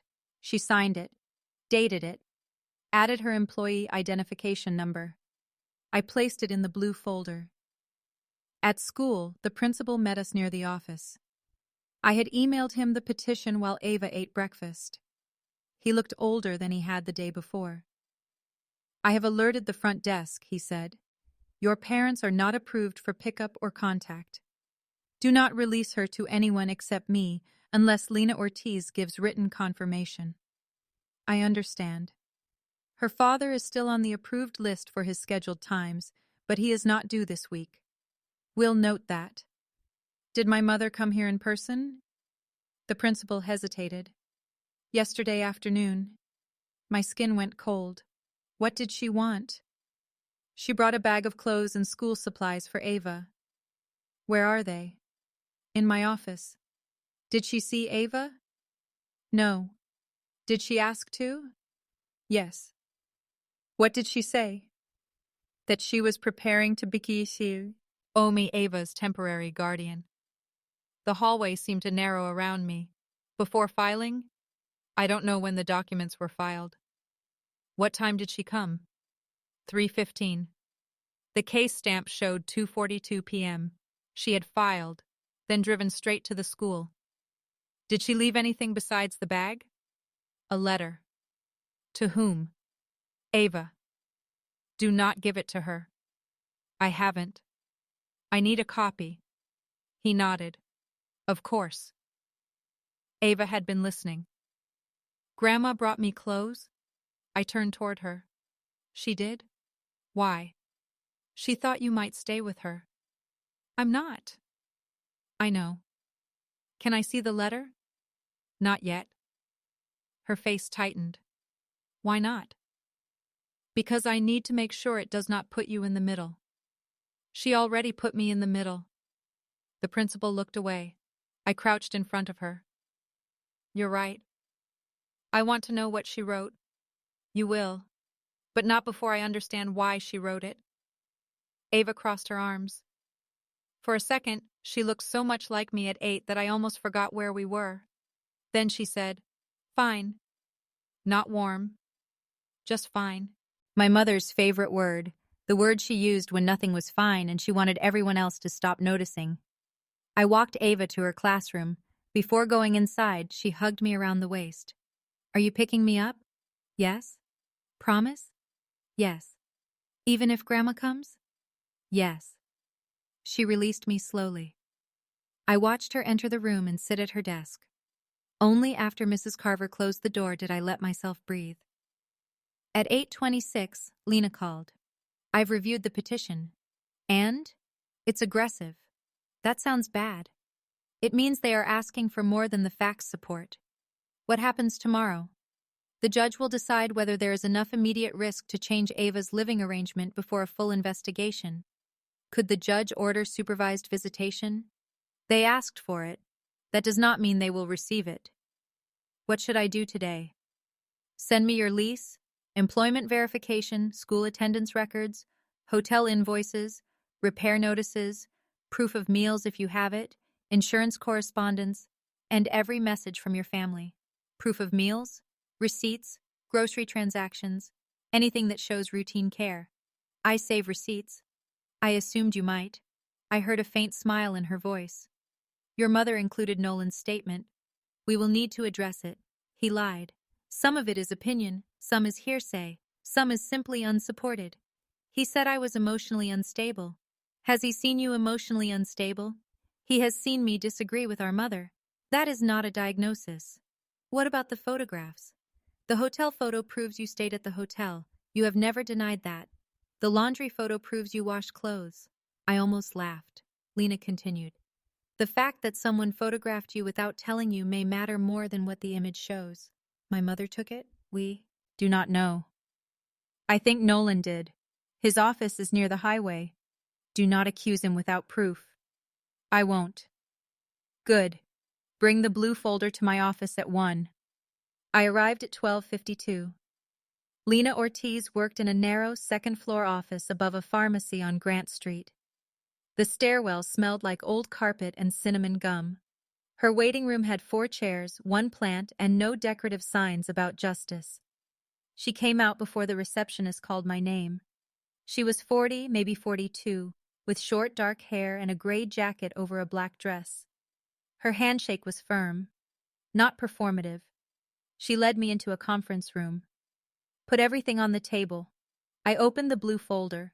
There were already too many pages for the metal clip. Lena sorted them into piles. Housing, school, messages, finances, family history. She read quickly, marked dates, asked questions without softening them. How often does Mark pay child support? Through automatic withholding. He is current. How often does he see Ava? Less than the order allows.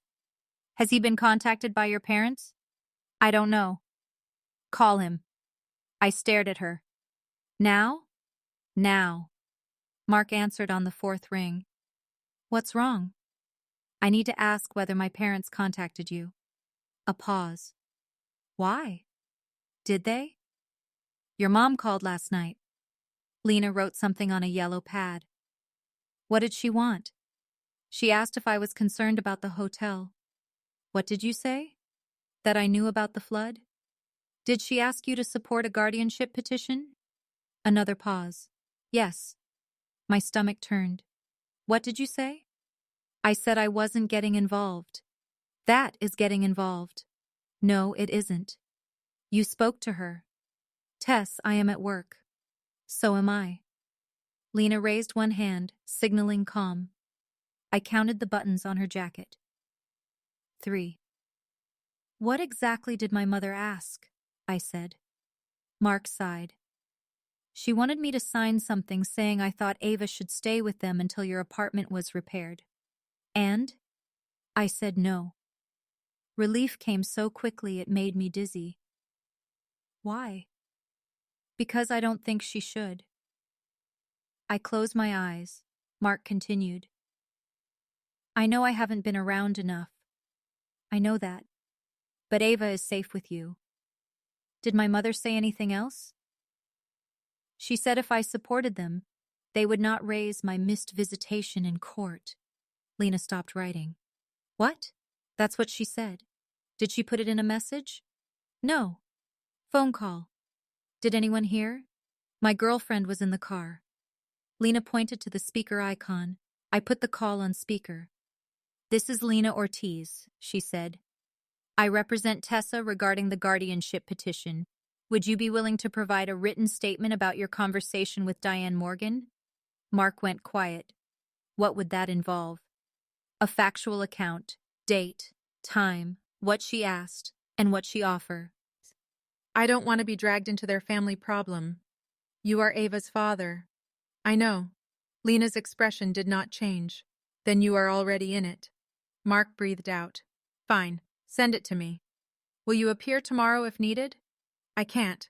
I have a client meeting. I looked away. There he was.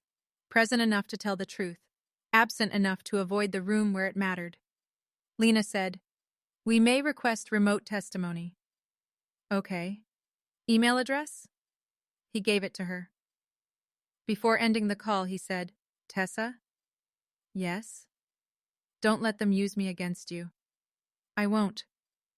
He had already given them enough absence to work with. I did not say it. After the call, Lena looked at me. Your mother tried to trade silence about missed visitation for his support. Yes. That tells us she is building a case, not responding to an emergency.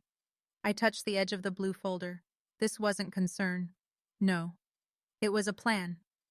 It appears that way. What if we cannot prove it? We prove what we can. We do not exaggerate the rest. She pulled out my mother's messages. I hope this encourages you to make more permanent choices. Ava sounded unhappy today. This cannot continue. Your refusal to cooperate is becoming concerning. We are trying to prevent lasting harm. Lena arranged them by date. She is creating a written pattern, she said. What do you mean?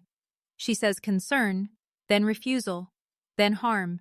Each message sounds as though it follows a prior discussion where she offered reasonable help. She did not. I know, but someone reading only her messages might assume she had. I felt sick. She wrote them for a judge. Possibly. She knew I would save them. Maybe that is why she avoided details. I opened the folder containing screenshots. Then the phone calls matter. They do, but we need corroboration. My neighbor heard the first call. Contact her. She is at work. Leave a message. I called Mrs. Ellis. She answered immediately. When I explained, she said, I heard your mother refuse. You heard both sides? I heard you ask about the guest room.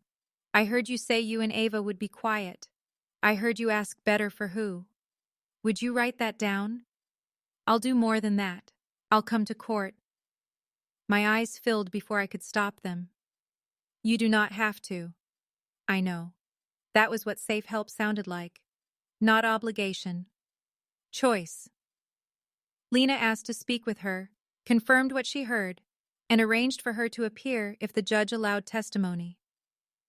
By 3:10, the table was covered with documents. The blue folder had become 3 folders. Lena placed a rubber band around each one. You need sleep tonight. I need to prepare. You are prepared. My mother will cry. Let her. My father will look ashamed. Let him. Nolan will say I'm difficult. Let him. What do I do? Answer the question? Ann asked. Do not argue with them. Look at the judge, not your mother. If you do not know, say you do not know. If you need to explain, explain with dates. I nodded. Lena leaned back. Your mother's strength is controlling the emotional temperature of a room. Yes. Do not compete with her. How? Bring the temperature down. I thought of water, grade pot pressure. Weakness. I can do that. I believe you can. Before I left, Lena handed me a copy of our response.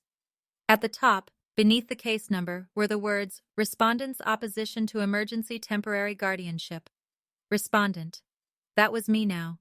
A role inside a document. On the drive to school, my mother called twice. I did not answer. My father called once. I did not answer. Nolan sent a message. You are making this uglier than it needs to be. I took a screenshot. Then another message arrived.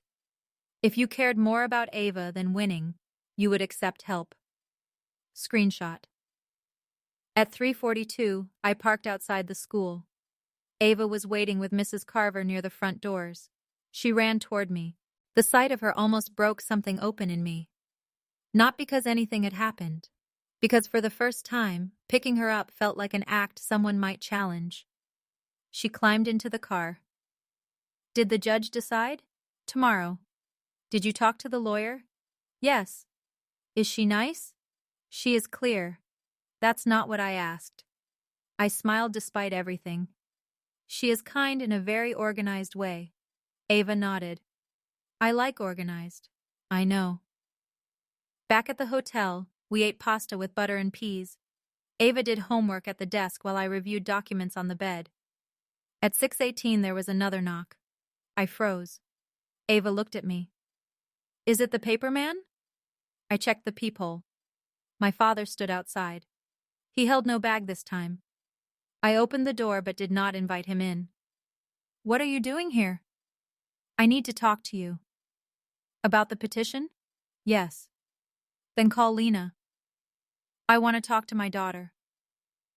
I am your daughter. He looked down the hallway. Tessa, please. Ava came near the door. Grandpa? His face softened. Hey, Pumpkin. You're taking Grandma's side. He flinched. I'm trying to make sure you're okay. I am okay. I know. Then why did you ask a judge to take me? He looked at me. Did you tell her that? She read the papers. You showed her? They were served at our hotel room. She should not be involved in adult legal issues. She is the subject of the case. My father lowered his voice. Can I come in?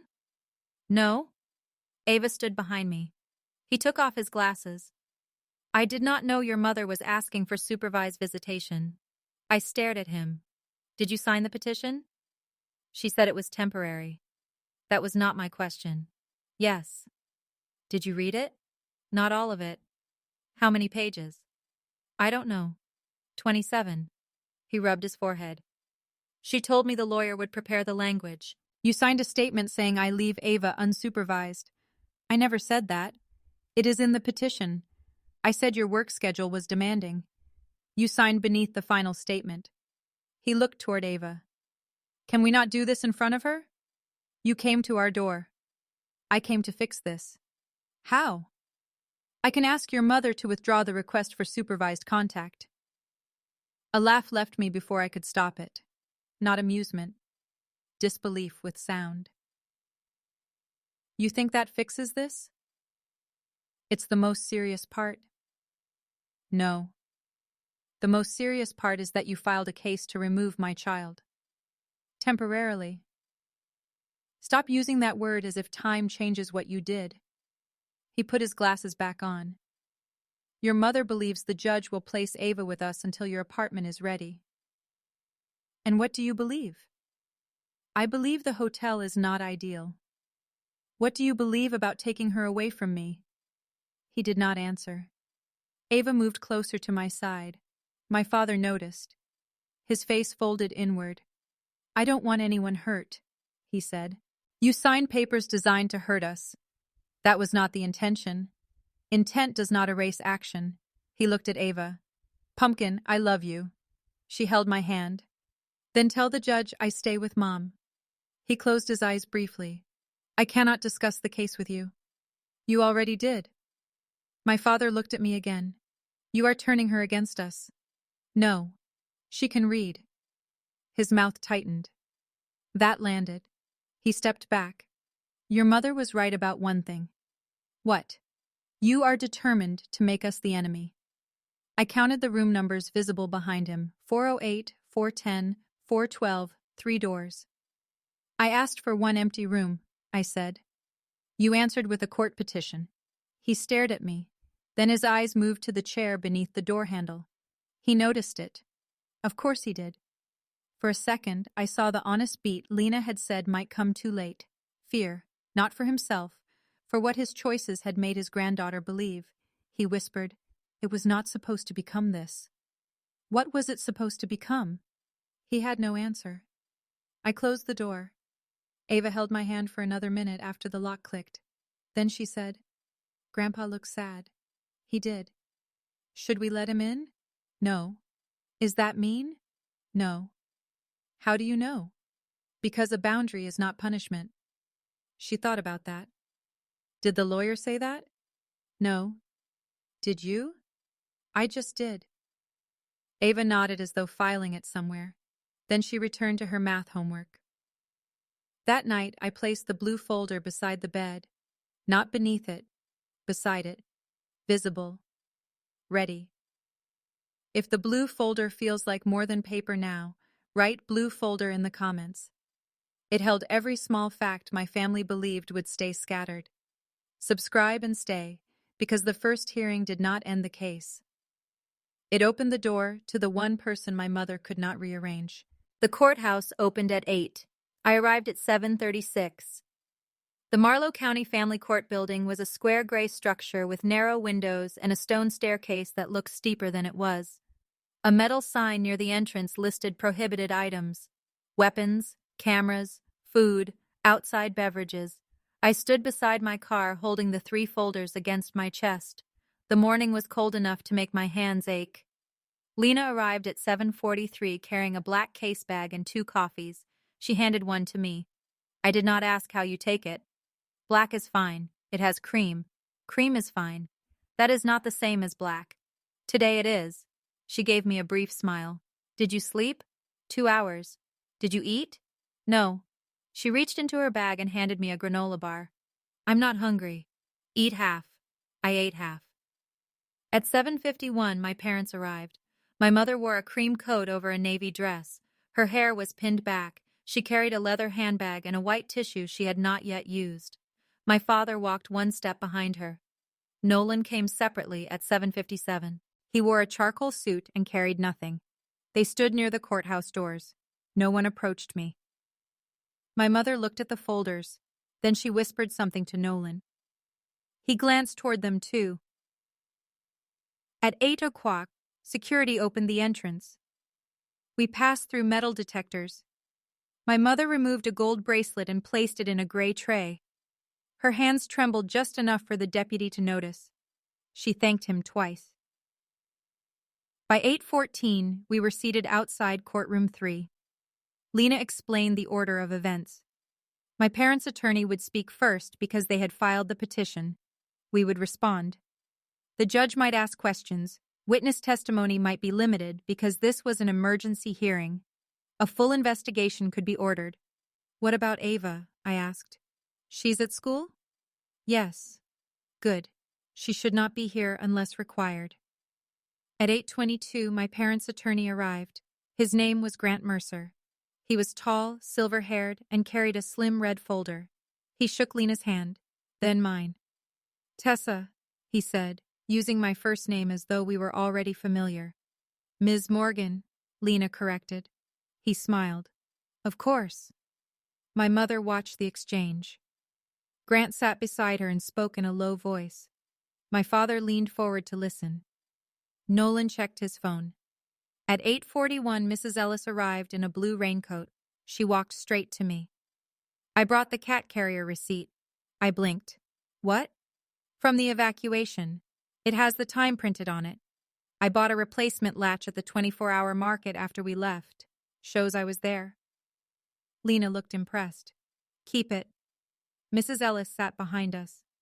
At 8:48, Simone from the hotel arrived wearing her work badge.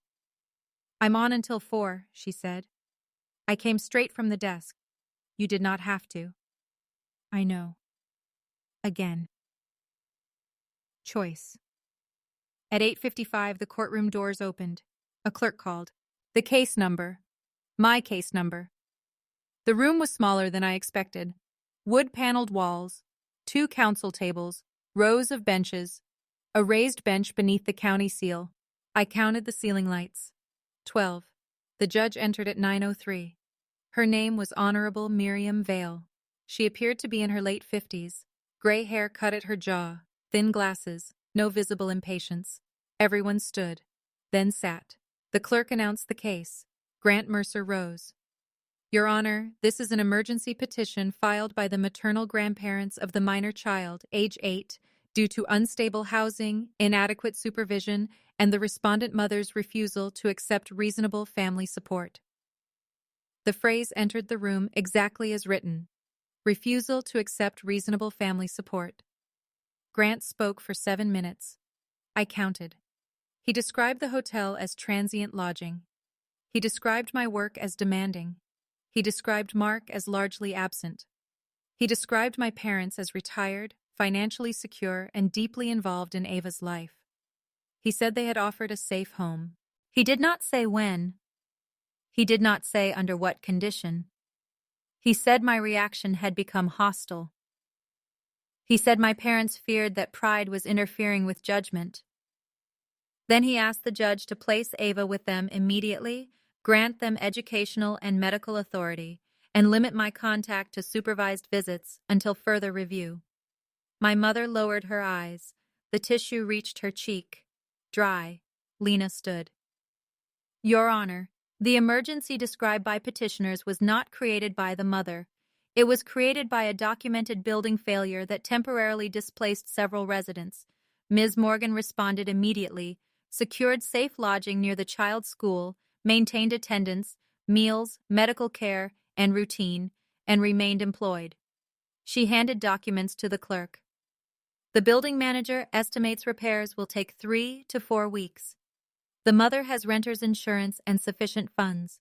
There is no allegation from a school employee, doctor, hotel employee, neighbor, police officer, or child welfare agency that Ava has been neglected. Judge Vale looked through the first pages.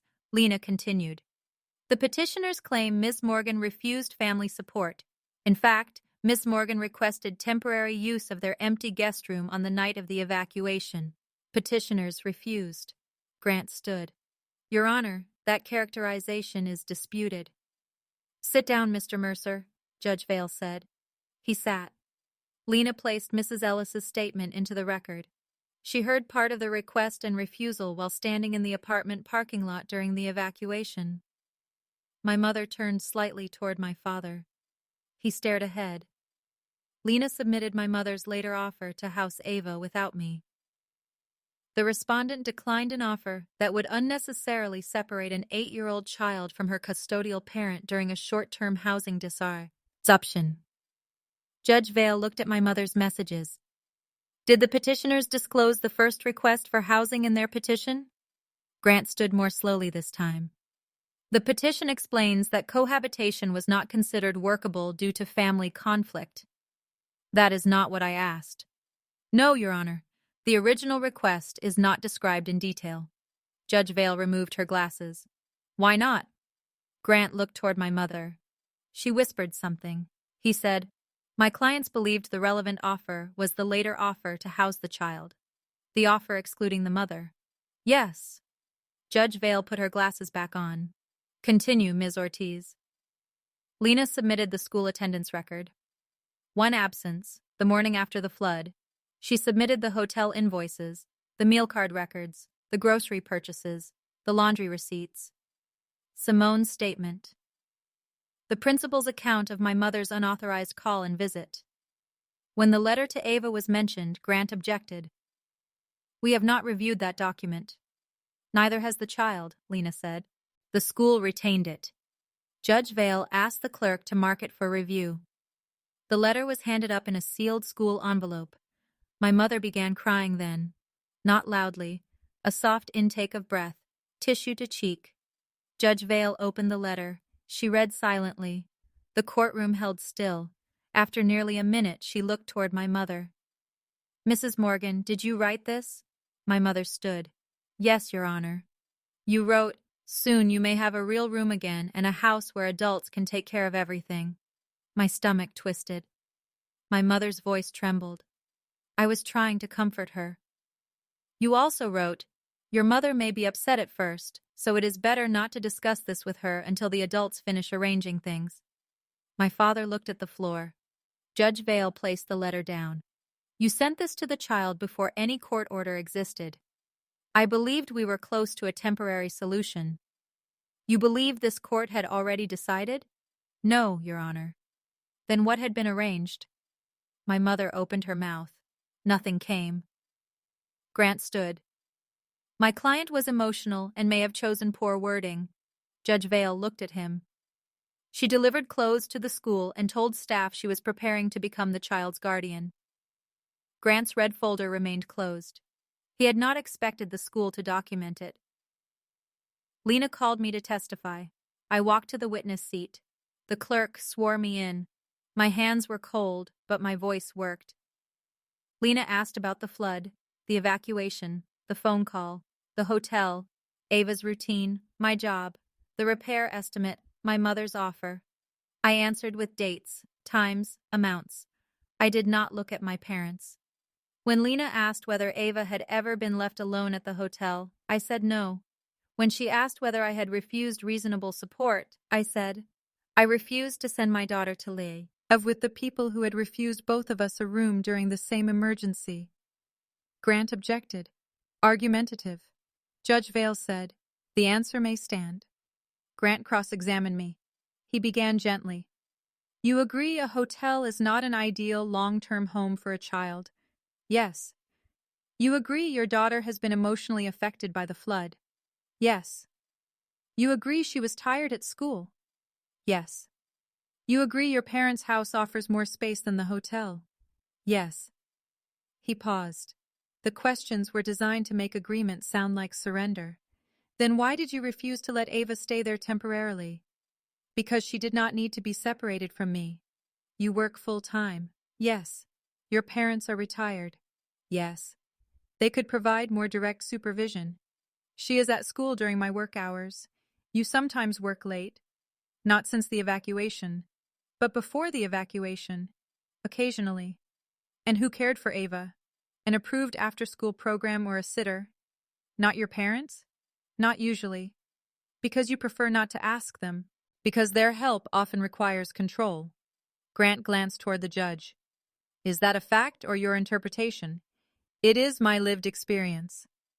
Your parents paid for Ava's summer camp 2 years ago, correct? Yes. They purchased school clothes. Yes. They attended her events. Yes. So they have supported her. In ways they choose. Would you agree you are independent to the point of being resistant? No. You did not accept the meal cards immediately. I accepted them during the same call. You initially said you could manage. I could. But you needed help. Accepting help is not the same as needing someone to take my child. Grant walked back to his table. Ms. Morgan, are you angry with your parents? Yes. My mother shifted. Very angry? Yes. Could that anger affect your judgment?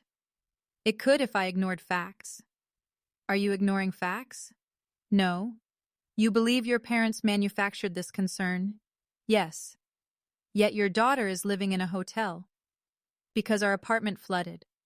You keep returning to the flood. Because it is the cause. A faint sound came from the benches.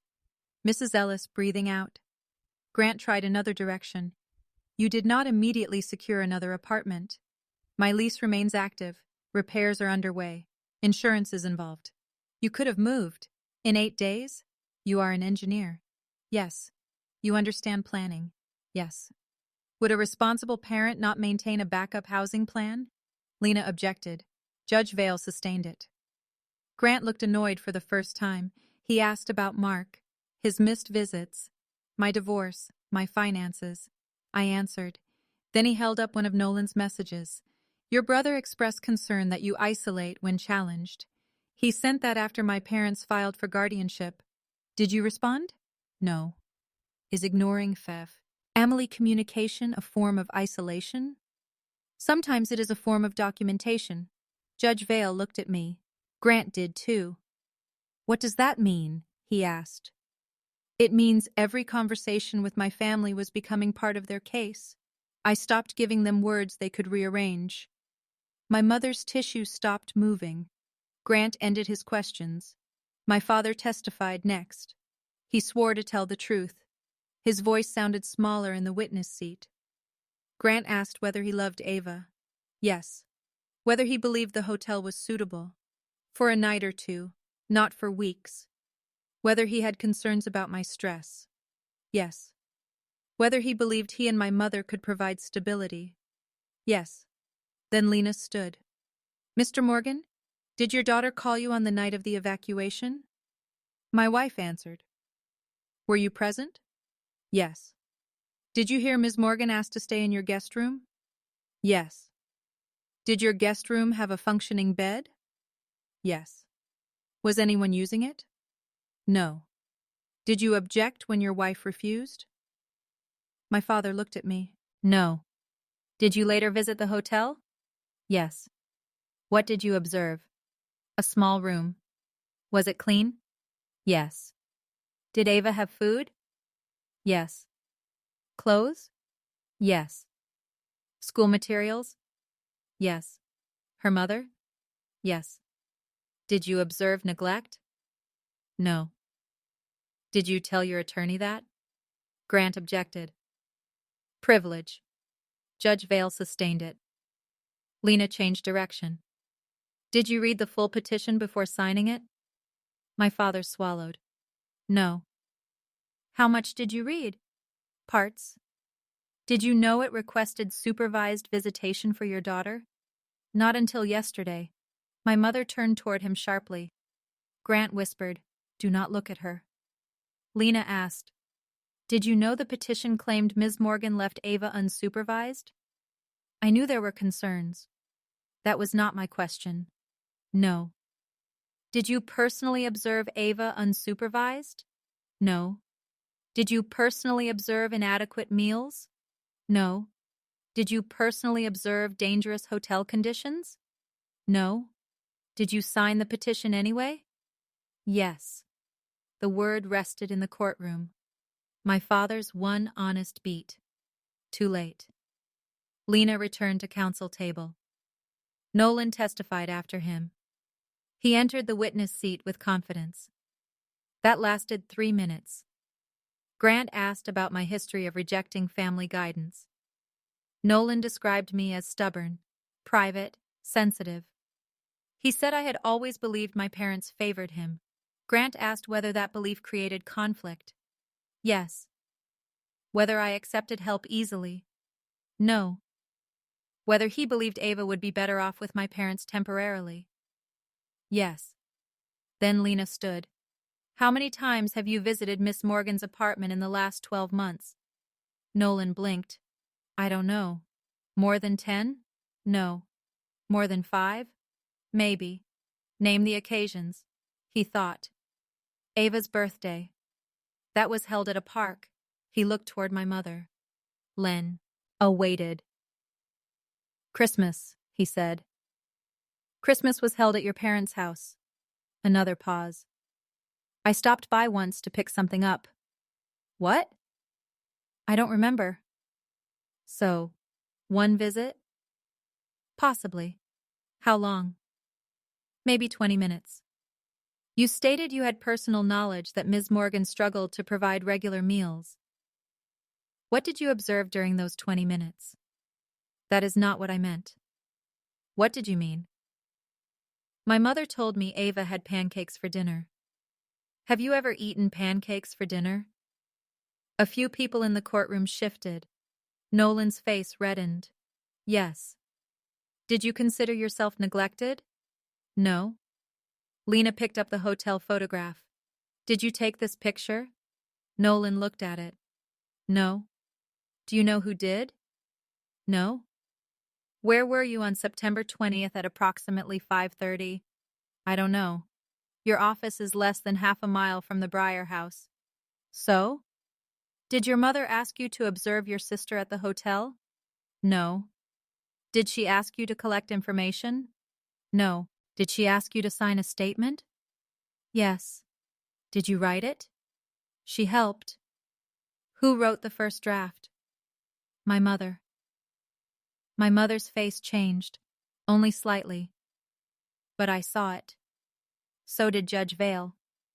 Lena continued. Your mother wrote the statement that you signed as your personal knowledge. She wrote down what I told her. Did you tell her you had personally observed inadequate meals? I said Tessa was under pressure. That is not the same thing. No.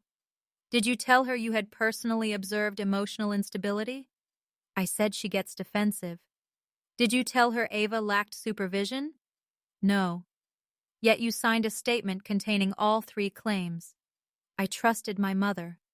More than you checked whether the claims about your sister were true. Grant objected. Judge Vale said, overruled. He may answer. Nolan looked toward me. For once, he had no polished phrase. Yes, he said. Lena sat down. Judge Vale reviewed the documents for nearly 4 minutes. No one spoke. I counted the seconds until I reached 60, then started again. At 10:18, Judge Vale began. The petitioners have not established an emergency requiring removal of the child from her mother's care. I felt Lena's hand touch my wrist beneath the table. Not holding, anchoring. Judge Vale continued. The evidence shows a temporary displacement caused by a building failure.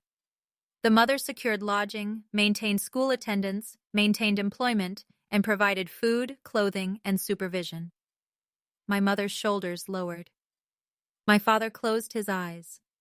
The court is concerned by several actions taken by the petitioners. These include contacting the child without parental permission, delivering personal items to the school in anticipation of an order that had not been issued, and omitting from the petition the mother's initial request for temporary family housing. Grant stood. "Your Honor, sit down." He sat. "The request for immediate guardianship is denied." The words moved through me slowly. Denied. Not finished, but denied. A breath left my body. Judge Vale looked directly at my mother. "However, this court has received competing accounts regarding family communication, the child's emotional welfare, and the petitioner's stated motivations. Because the matter has been filed and involves allegations concerning a minor, I am appointing a child advocate to conduct an independent review." Lena's fingers tightened once against my wrist. Judge Vale named her. "Priya Shah. The advocate will interview the child, mother, father, petitioners, relevant school staff, hotel staff, building management, and any other appropriate witness. She may request records and communications related to the guardianship petition." My mother looked at Grant. He whispered something. Judge Vale continued. "Ava will remain with her mother. No supervised contact restriction is ordered. Petitioners are not to contact the child directly, through the school, or through third parties without the mother's written consent or further court order." My mother began to cry for real. I knew because she forgot to hide the sound. Judge Vale set a review hearing for 3 weeks later. Then she looked at me. "Ms. Morgan, continue maintaining the child's routine and cooperate fully with the advocate." "Yes, Your Honor." She looked at my parents. "Mr. and Mrs. Morgan, this court expects the same cooperation. Advocacy for a child does not permit adults to recruit that child into their dispute." My mother nodded. My father whispered, "Yes, Your Honor." At 10:26, the hearing ended. 8 minutes from denial to adjournment. Outside the courtroom, my mother approached me before Lena could stop her. "You humiliated us." Her face was wet. Her voice was low. I held the folders against my chest. I answered questions. "You made your father look like a liar. He signed something he did not read. You brought strangers into private family matters. You filed them in court." She flinched. Then her eyes moved to the blue folder. "You've been collecting things about us. I've been keeping a record. That is sick." "No." My voice stayed quiet. "This is not revenge. It is a record." Her mouth tightened. My father stood behind her, pale and silent. Nolan kept several feet of distance between us. Grant Mercer touched my mother's arm. "We should go." She pulled away. "This is not over." Lena stepped beside me. "No," she said. "It is now being independently reviewed." My mother looked at her, then at me. For the first time in my life, she could not rearrange the room. The judge had assigned someone who did not belong to our family, someone who did not care who cried first, someone whose job was to pay attention. Priya Shah led me at 2:07 that afternoon. Her voice was calm and precise. "I have been appointed as Ava's child advocate. Yes. I would like to meet with you tomorrow morning, then speak with Ava separately." "Where?" "My office or the hotel. The hotel may allow me to understand the living arrangement." "The hotel is fine. I will also need access to relevant communications." "I have them." "All of them?" I looked at the 3 folders on the passenger seat. "I think so." There was a short pause. People usually say that before discovering what relevant means. "What does it mean?" "Not only messages that help you. I save the ones that hurt me too." Another pause. This one felt different. Interest. "Tomorrow at 9?" she asked. "Yes."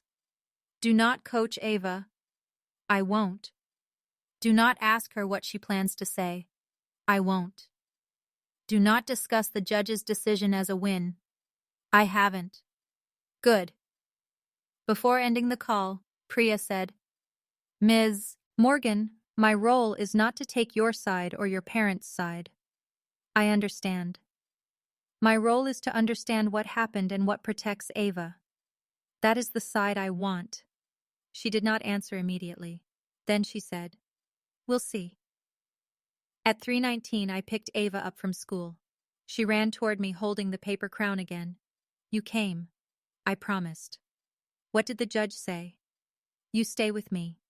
Her whole body loosened. Not dramatically, just enough for me to see how tightly she had been holding herself. "For how long?" "Nothing changed. You still live with me." "Did Grandma cry?" "Children know their families." "Yes." "Did Grandpa say anything?" "Yes." "What?" "He told the truth about some things." "All the things?" "No." Ava looked out the window. "Does he get another chance?" "To tell the truth?" She nodded. "Yes." "Will he?" "I don't know." We drove toward the hotel. After several blocks, she said, "Can we get pancakes?" "It's 3:30. "That's not no." "No," I said. "It isn't." We went to the diner across the highway. Ava ordered chocolate chip pancakes. I ordered coffee and toast.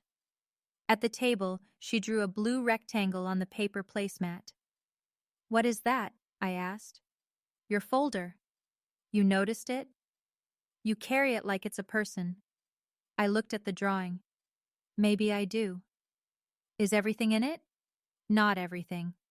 "Am I in it?" "Your records are." "That sounds boring." "It is." "Good." The waitress brought the pancakes. Ava poured syrup in a careful spiral. Then she said, "Grandma says records don't show love." I looked up. "When did she say that?" "On the phone at school." "What else did she say?" Ava cut the pancake into squares. "That you care more about being right than being a family." I reached for my coffee. My hand did not shake. "What do you think?" "I think she cares more about being the beau." So there was no triumph in her voice, only observation. I thought of Priya Shah, someone whose job was to pay attention. The review had begun before she entered the hotel. Ava had been paying attention all along. Priya arrived at the hotel the next morning at 8:58, 2 minutes early. I noticed because I had been watching the clock since 8:30. She wore a dark green coat and carried a brown leather bag with scratches near the buckle. No dramatic briefcase, no stack of forms pressed against her chest, just a bag that looked as though it had been placed on many floors beside many frightened families. I opened the door before she knocked. "You're Tessa." "Yes." "I'm Priya Shah." We shook hands. Her grip was light. Her eyes were not. They moved once around the room. The made beds, the dishes drying beside the sink. Ava's school schedule taped to the refrigerator. The grocery list. The books arranged beneath the television. The yellow blanket folded at the foot of Ava's bed. The wetland project on the dresser. Priya did not comment on any of it. She took off her coat and placed it across the back of the desk chair. "Is Ava at school?" "Yes. I'll speak with her there this afternoon if the school approves." "They will." "Good." She sat at the small table near the window. I placed the 3 folders in front of her. She looked at them. "Which one contains material that makes you look bad?" The question surprised me. "Possibly all of them." "Good answer." I'm not trying to present myself as perfect. Most people say that while presenting themselves as perfect. I lost my temper with my mother on the phone. Did you threaten her? No. Did you insult her? I told her she was using an emergency to separate me from my daughter. That is an accusation, not an insult. I also told my brother that everything becomes unfair around him. Priya opened the first folder. Was it true? Yes. That does not make it useful. I know. She reviewed the documents in silence. She did not skim the way Lena did. Lena searched for legal strength. Priya searched for shape. She placed related pages side by side, the evacuation notice beside the hotel receipt, my mother's first message beside the school's call log, Nolan's statement beside his text to me, my father's signed petition beside his testimony that he had not read it. She asked about dates, who called first, whether Ava had heard, whether I had encouraged Ava to reject her grandparents, whether I had spoken negatively about them before the petition. No. Never? Not never. I told her Grandma and I disagree about what help means. Priya wrote that down. What does help mean to you? Doing something that reduces the problem without taking ownership of the person. She looked up.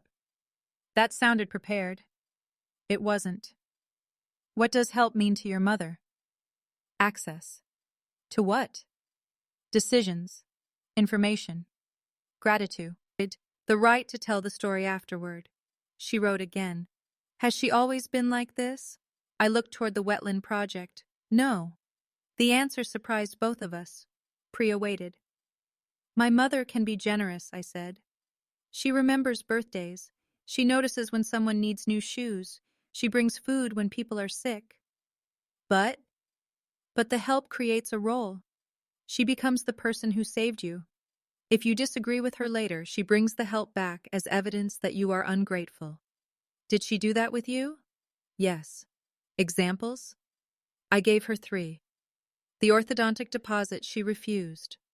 The summer camp she paid for after I had already saved the money. The time she watched Ava for one evening, then told relatives I could not handle motherhood without her. Priya asked about Nolan. I explained the Jeep, the office rent, the furnace. His first failed business. His second business, which was mostly the same business with a different name. Do you resent him? She asked. Yes. The answer came easily. Do you love him? I took longer. I love who I remember him being. When? Before he learned that joining my mother was easier than resisting her. Priya did not soften. Did he ever protect you? Once. How old were you? 13. What happened? My mother found a note from a boy in my backpack. It was nothing. He said I had nice handwriting. She accused me of being secretive and grounded me for a month. Nolan told her the note belonged to his friend's sister and had been put in my bag by mistake. Was that true? No. He lied for you. Yes. Why? He said Mom was being ridiculous.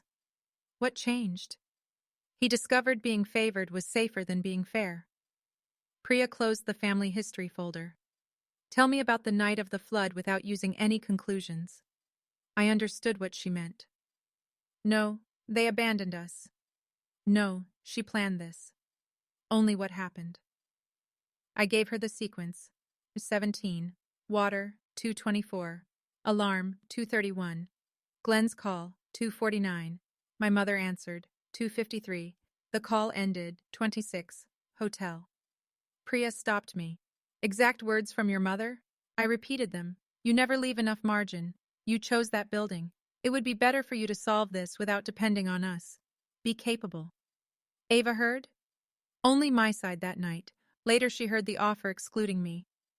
Your neighbor heard part of the first call. Yes. Priya turned to another page. Did you ask your father separately that night? No. Why? He was beside her. How do you know? I heard him cough. Ava later called him, and he said he had heard. Could he have disagreed privately? He could have. Do you know whether he did? No. She wrote that down too. The distinction mattered to her. What I knew. What I believed. What I could prove. At 10:12, Priya asked to see the kitchenette. I opened the cabinets. Cereal, rice, pasta, soup, peanut butter, tea. Paper plates. 2 ceramic mugs from the hotel. In the refrigerator were eggs, milk, apples, yogurt, cheese, cut vegetables, and leftover chicken. She checked nothing off. She took no photographs in front of me. She simply looked. Then she opened the bathroom door with my permission. 2 toothbrushes. Ava's inhaler in the cabinet. Laundry detergent. Fresh towels. No hazard. No drama. At 10:26, she sat again. Why did you place a chair under the door handle? I followed her eyes. The chair stood near the wall now. It made me feel safer. Before or after the petition? Before. I do it in hotels. Why? My ex traveled for work. He taught me the trick. Did he frighten you? No. Did anyone? I understood the question beneath the question. Not physically. Emotionally? Yes. Your mother? Yes. Your father? By allowing her. Priya closed her notebook. You answer quickly when asked about facts. I work with facts. You answer slowly when asked about love. I did not know what to say. She stood. I'll speak to Ava this afternoon, then your parents tomorrow. Can I ask what you think? No. Can I ask whether Ava is in danger of being removed? You can ask. I will not answer before I finish. I nodded. At the door, Priya stopped. You said your mother contacted a family law attorney before filing. Yes. How did you learn that? My father told me. Was that conversation recorded? No. Did you make notes immediately afterward? Yes. Show me. I opened the blue folder and found the page. She read the handwritten timeline. You wrote that he drove your mother to the appointment. That is what he said. You wrote that he was present. Yes. Did he say whether Nolan was there? No. Priya tapped the page once. I'll ask. After she left, I stood in the doorway until the elevator closed. At 1:52, Mrs. Carver texted that Priya had arrived at the school. At 2:37, she wrote that the interview had ended and Ava had returned to class. I did not ask what Ava said. I wanted to. Every part of me wanted to. When I picked her up, she climbed into the car and buckled herself in. How was your day? Fine. Not warm, just fine. I waited. We drove 2 blocks. Then she said, Priya asked what food we eat. What did you tell her? That you make boring chicken. I do not make boring chicken. You make safe chicken. What is safe chicken? Chicken with no surprises. I smiled. Fair. She asked if you yell. What did you say? That you raise your voice when people don't listen. My hands tightened slightly on the wheel. Do I? Sometimes. I'm sorry. I didn't say it was bad. What else? Ava looked out the window. You said I didn't have to tell you. You don't. Are you trying not to ask? Yes. You're bad at it. I know. She was quiet for another block. Then she said, Priya asked what Grandma wants. What did you say? I said Grandma wants the picture. The picture? The picture where she's the good grandma and you're the mess. I swallowed. Ava continued looking through the window. Did I say something wrong? No. Priya wrote it down. I'm sure she did. She asked if Grandpa wants the same thing. What did you say? That Grandpa wants Grandma to stop being upset. The traffic light turned red. I stopped the car. Ava leaned her head against the seat. She asked if I loved them. My voice came out quiet. What did you say? I said yes. The light changed. I drove. That doesn't mean I want to live there, she added. I know. People think if you love someone, you have to pick them. Sometimes people do think that. Do I have to pick? No. Are you picking? The question found the place I had avoided. Right now, I am picking safety. Is that the same? Sometimes. She thought about it. Then she asked if safe chicken could have garlic bread. We stopped at the grocery store. The next afternoon, Priya interviewed my parents at their house. I knew the time because my mother sent a message at 11:06. We will be speaking honestly today. I hope you have done the same. I took a screenshot. No reply. At 11:41, Nolan sent, I hope you're happy. Mom hasn't slept. Screenshot. At 12:02, Dad looks 10 years older. Screenshot. At 12:17, you could still fix this. I typed, withdraw the petition, then deleted it. Lena had told me not to negotiate through messages. At 1:33, my father called. I let it ring. At 1:36, he called again. At 1:40, he left a voicemail. Tessa, Priya asked questions about things your mother and I said before filing. There are details she may not understand. Please call me before she reaches conclusions. I saved the voicemail. The word conclusions bothered me, not because he feared a misunderstanding, because he feared an accurate ending. Priya interviewed Nolan 2 days later. That evening, he appeared at the hotel. He knocked once.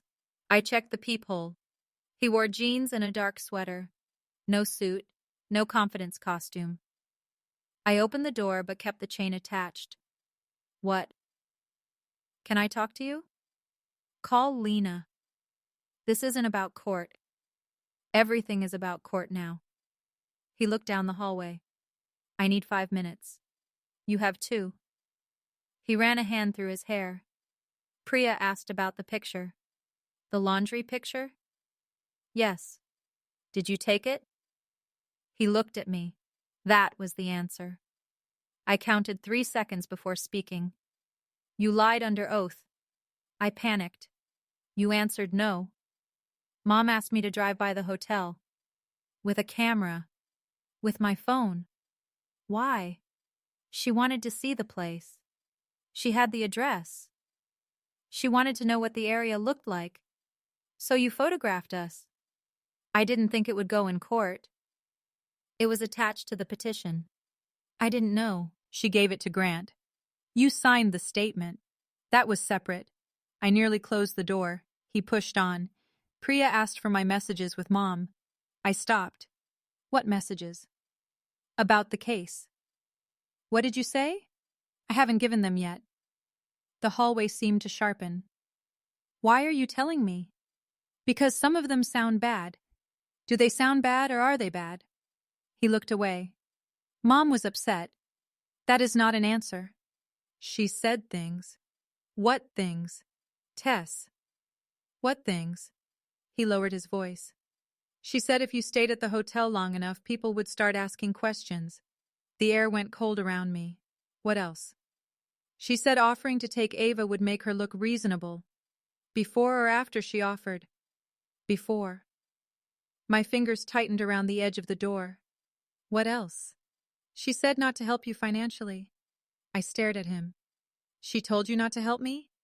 Yes. Were you planning to? He did not answer.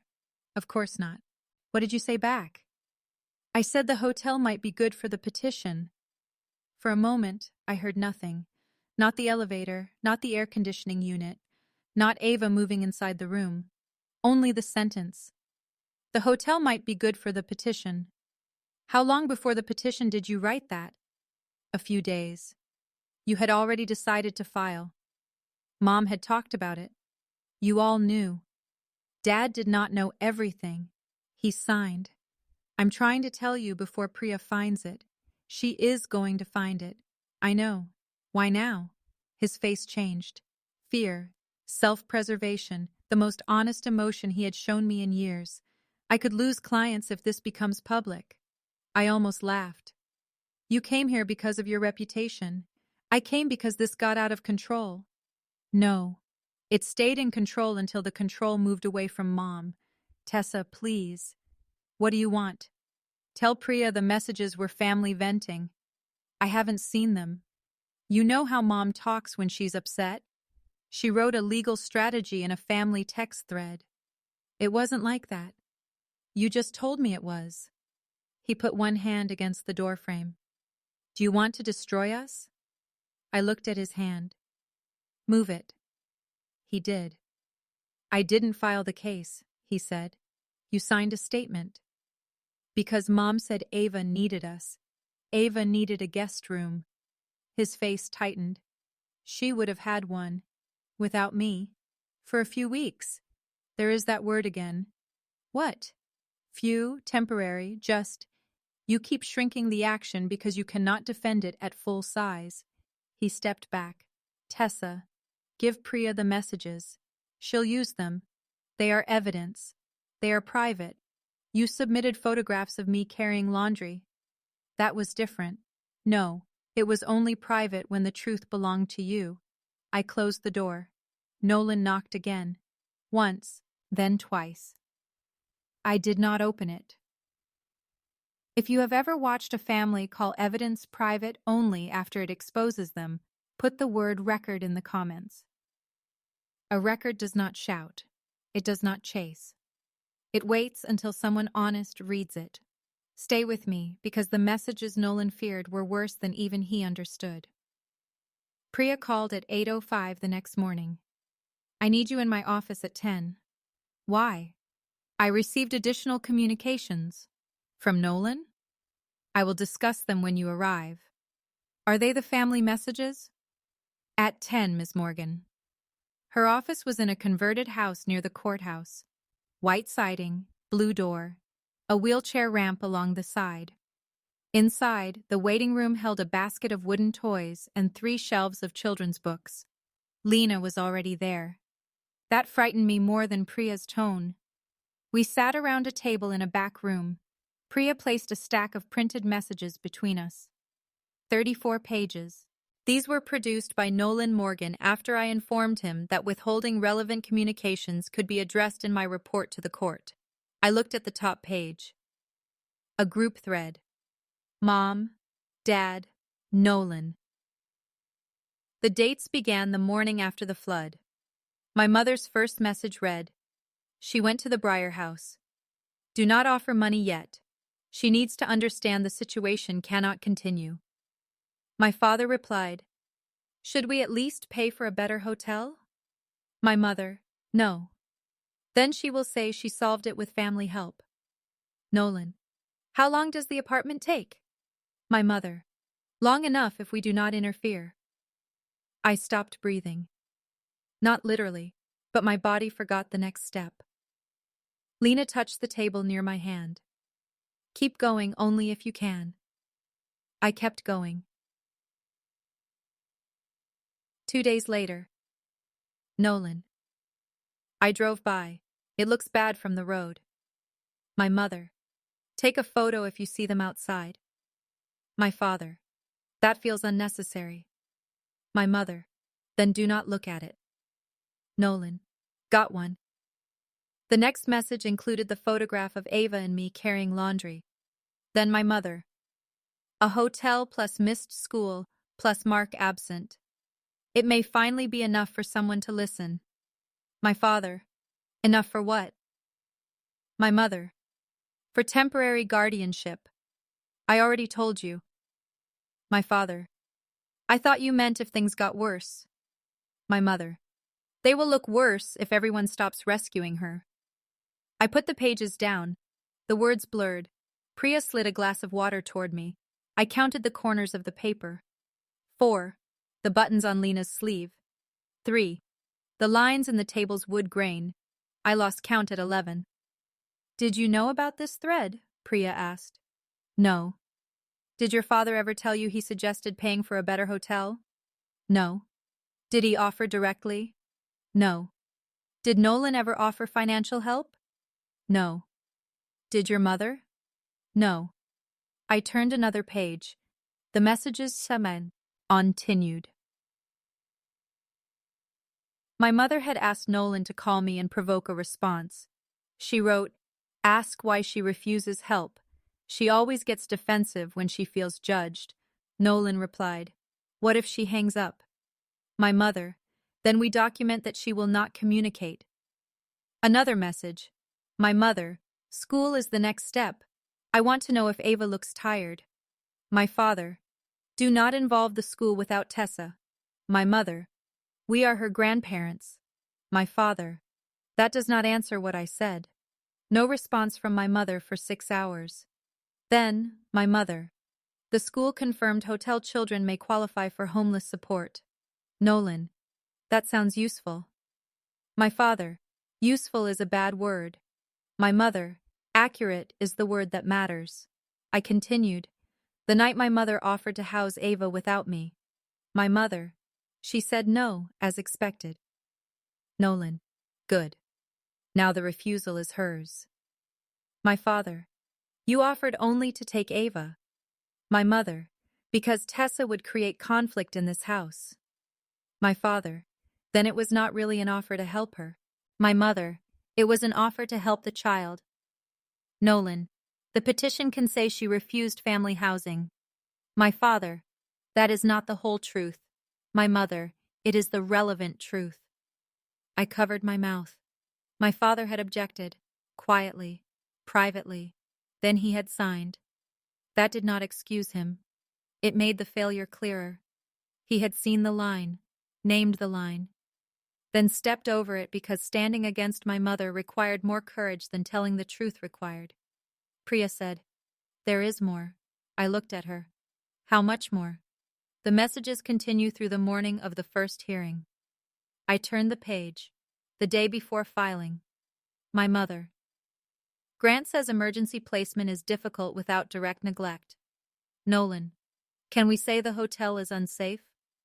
My mother. We can say unstable. My father. It is a reputable hotel. My mother. You are missing the point. Nolan. What about supervision? My mother. Her job helps us. Full-time single parent. Temporary housing. Absent father. My father. She uses after-school care. My mother. Do not volunteer details that were not requested. Then, my mother. If we get temporary placement, the rest becomes easier. Ava will settle here. Tessa will look emotional if she pushes too hard. Nolan. And if she gets the apartment back? My mother. By then, the question will be whether moving Ava again is disruptive. I stood so quickly the chair legs scraped the floor. Lena rose too. Tessa. She planned to keep her. Priya did not correct me. She said temporary. She planned to use temporary placement to create a new status quo. Yes. My voice broke on the word. The first time in front of Priya, the first time since the case began. She knew the apartment would be repaired. Yes. She knew Ava was safe. The messages suggest she did. She wanted to get Ava into her house long enough to argue that moving her back would be harmful. That is what the message appears to say. I walked to the window. Outside, a delivery truck stopped at the pharmacy across the street. 2 men unloaded boxes. Ordinary morning. Ordinary sidewalk. My mother had built a path to take my daughter while I was making safe chicken and doing laundry. Lena stood beside me without touching me. "This is strong evidence," she said. I turned. Evidence that she wanted my child. Evidence that the petition was strategic rather than emergency-driven. Priya's voice remained calm. "I have asked your parents for their complete messages. Mr. Morgan's production may not include deleted content or separate threads. Will they give them? They have been ordered to cooperate. Can they delete them? They can try. That creates another issue." I sat again.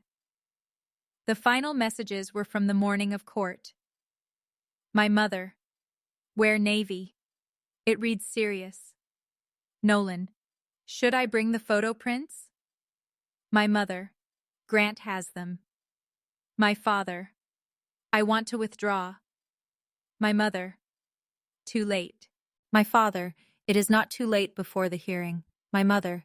If you embarrass me now, do not come home. 9 minutes later, my father wrote, "I'm coming." That was all. I stared at those 2 words, "I'm coming." Not "I agree." Not "you are right." Not "Ava needs us." Only "I'm coming." My father's entire life in 2 words. He knew the road was wrong. He drove it anyway. Priya collected the pages. My report will recommend dismissal of the petition. I looked at her. The room became still. Dismissal? Yes. Completely? I will recommend that the court find no factual basis for guardianship and significant concern regarding the petitioner's conduct. My knees weakened though I was sitting. Priya continued. I will also recommend that future grandparent contact occur only under boundaries established by you, with no direct school or medical access unless you authorize it. What about Ava? I believe Ava is safe, bonded to you, appropriately cared for, and distressed primarily by the family conflict and the possibility of separation. I pressed my fingers against my eyes. Thank you. Do not thank me for writing what the evidence supports. I lowered my hands. What happens to my parents? That is not my assignment. Will the judge punish them? The judge will decide whether any sanction, fee order, or referral is appropriate. Do I get to decide whether they see Ava? Unless the court orders otherwise, yes. Lena asked about obtaining the complete message records formally. Priya said she would attach the relevant thread to her report and request verification through device exports if the messages were disputed. They will say they were venting, I said. They may. They will say they were misunderstood. They may. They will say I pushed them into it. They may. Priya folded her hands. People who rely on controlling the story often continue telling it after the documents arrive. What stops them? Nothing. I looked at the stack. Then what is the point? The court does not need them to admit the truth. That sentence stayed with me. The court does not need them to admit the truth. Neither did I. At 4:22 that afternoon, my father sent one message. I am sorry you had to see those. Not I am sorry I wrote them. Not I am sorry I signed. I am sorry you had to see those. I showed Lena, she said. Do not answer tonight. At 6:10, my mother sent. Private family conversations are being distorted by people who do not understand our history. At 6:18, nothing we said changes the fact that Ava deserved a better place to live. At 6:29, a good mother would have accepted the guest room for her child. I read that one twice. Then a third time. The guest room. She had rewritten it again, as though she had offered it from the beginning, as though the exclusion did not matter, as though refusing me had been a detail. I typed, You refused us both on the night of the evacuation. Later you offered to take Ava without me. Your messages confirm the difference. Lena had said not to argue. I sent it anyway. My mother replied, That is your interpretation. I wrote, It is time-stamped. No response. The final hearing was scheduled for October 11th, 3 weeks after the first. By then, the apartment repairs were nearly complete. New drywall, new carpet, repainted hallway. Glenn sent photographs every 2 days. The west wall in Ava's room was rebuilt. Her bookshelf had been damaged, but most of the books survived. The pantry door with her height marks had been removed during remediation. That loss hurt more than the ruined carpet. Glenn found it in a disposal stack before the contractor took it away. He cut the marked section from the door and wrapped it in brown paper. I thought you might want this, he said. I did. Ava and I moved home 4 days before the final hearing. The apartment smelled like paint and clean plaster. Different. Ours, but interrupted. Ava ran from room to room. She touched the new wall, opened every cabinet, checked the window lock. Then she went to the pantry and saw the new door. Her face fell. I brought out the wrapped section Glenn had saved. She traced the pencil marks, age 4, age 5, age 6, age 7. The most recent line was from her 8th birthday. We can hang it in your room, I said. It won't be the same. No. She looked at me. Is that okay? Yes. Even if it's sad? Yes. We hung it beside her closet, the old piece of door on the new wall, not repaired, preserved. There was a difference. My mother sent no message about our return home. My father sent, I'm glad Ava is back in her room. I did not answer. Nolan sent nothing. Priya visited the apartment the day after we returned.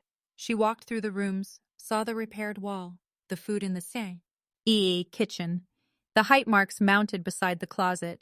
Ava showed her the wetland project, which now had one blue paper strip glued along the bottom.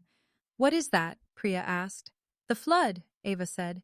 It wasn't part of the original assignment. It is now. Priya looked at me, then back at Ava. Sometimes the finished version includes what happened to it. Ava nodded. That's what Mom said about the door. I had not, but it sounded like something I might have meant. The night before the hearing, I packed the blue folder again, the original one, not the larger case binders Lena carried. Inside it, I placed the evacuation notice, the first hotel receipt, the school call record, my mother's letter to Ava, and the printed family texts. The metal clip no longer closed. I tied the folder with a white string. At 7:14 the next morning, Ava ate cereal at our own table. Do I have to go to court? No. Will Grandma? Yes. Will the judge read the messages? Possibly. Will Grandma cry? Probably. Does crying make the judge believe her? No. How do you know? Because the judge reads. Ava finished her milk. Then she said, Grandma reads too. Yes. So she knew what she wrote? Yes. There was nothing else to add. The ticking clock began at 8:00 a.m. At 8:00, I parked beneath the courthouse garage. At 8:05, Lena met me near the elevator. At 8:12, Priya arrived carrying her report. At 8:19, my father entered alone. At 8:24, Nolan arrived.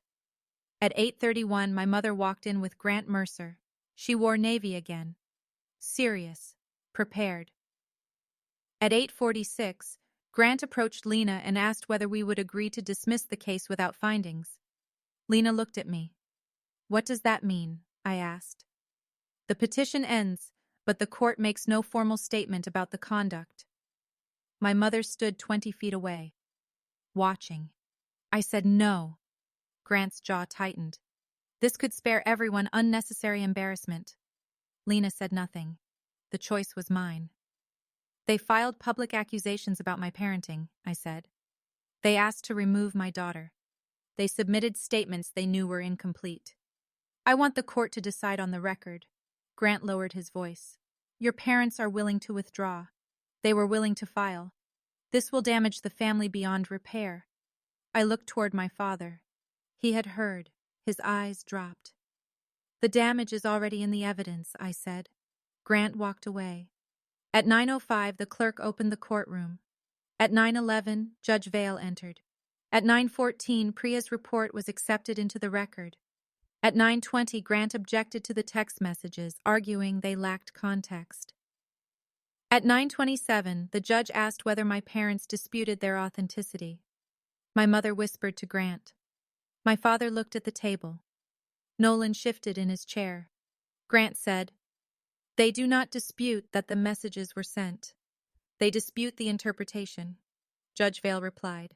Then we will interpret the words in full context. At 9:32, the first page was handed to her. At 9:35, she began reading. Not every message, only the ones that mattered. My mother's instruction not to offer money. My father's suggestion of a better hotel. My mother's reply that helping would allow me to say I solved the problem with family support. My father closed his eyes. The judge continued, Long enough if we do not interfere. Take a photo if you see them outside. The hotel might be good for the petition. My brother's face turned red. Judge Vale looked toward him. Mr. Morgan, this photograph was attached to your family's emergency filing. He nodded once. You testified at the prior hearing that you did not take it. He swallowed. Yes, Your Honor. Was that testimony truthful? No. The word sounded smaller than it had when my father admitted signing without reading. Judge Vale asked Grant whether Nolan had been advised about possible consequences of false testimony. Grant requested a recess to consult with his client. The judge denied the request for that moment. Answer the court's questions first. Nolan gripped the edge of the table. Why did you deny taking the photograph? I panicked. Why did you take it? My mother asked me. Why? To show the hotel. Did you believe the photograph showed neglect? No. Did you understand it would be used to support the petition? Not when I took it. When did you understand? Before the first hearing. And yet you denied taking it. Yes. Judge Vale placed that page aside.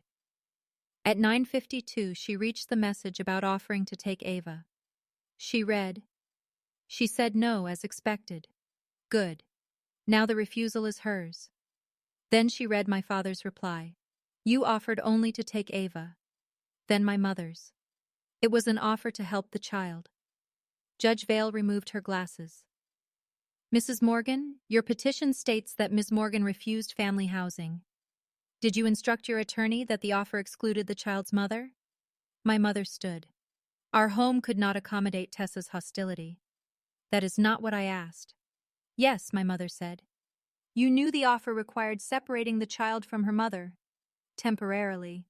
Judge Vale's face did not change. "The mother and child were sharing a safe hotel room after a building evacuation. It was not a home.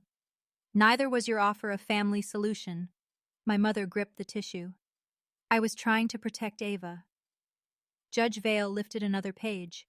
"You wrote that if temporary placement were granted, the question later could become whether returning Ava to her mother would be disruptive." My mother began crying. This time the tissue was already wet.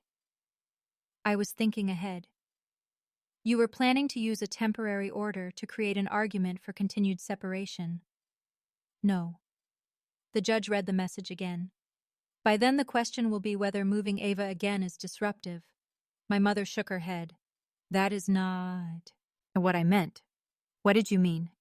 "I meant children need continuity. A continuity you plan to create through litigation." "I wanted stability."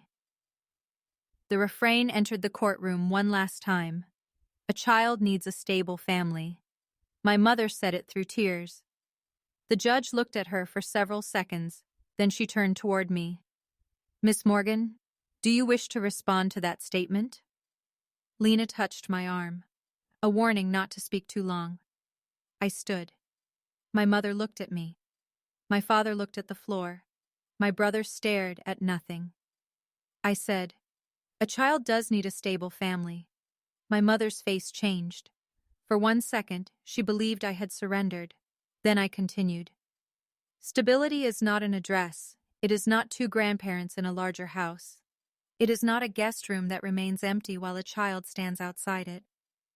Stability is knowing the adults who love you will not create hardship and then use it as evidence. Stability is knowing help will not be turned into custody. Stability is knowing the truth will stay true even when someone more powerful wants a different version." The room was silent. I sat. The cruel line had returned to its owner. Changed. At 10:08, Judge Vale addressed my father. "Mr. Morgan, the messages show that you repeatedly questioned your wife's actions." "Yes." "You recognize that the petition omitted important facts." "Yes."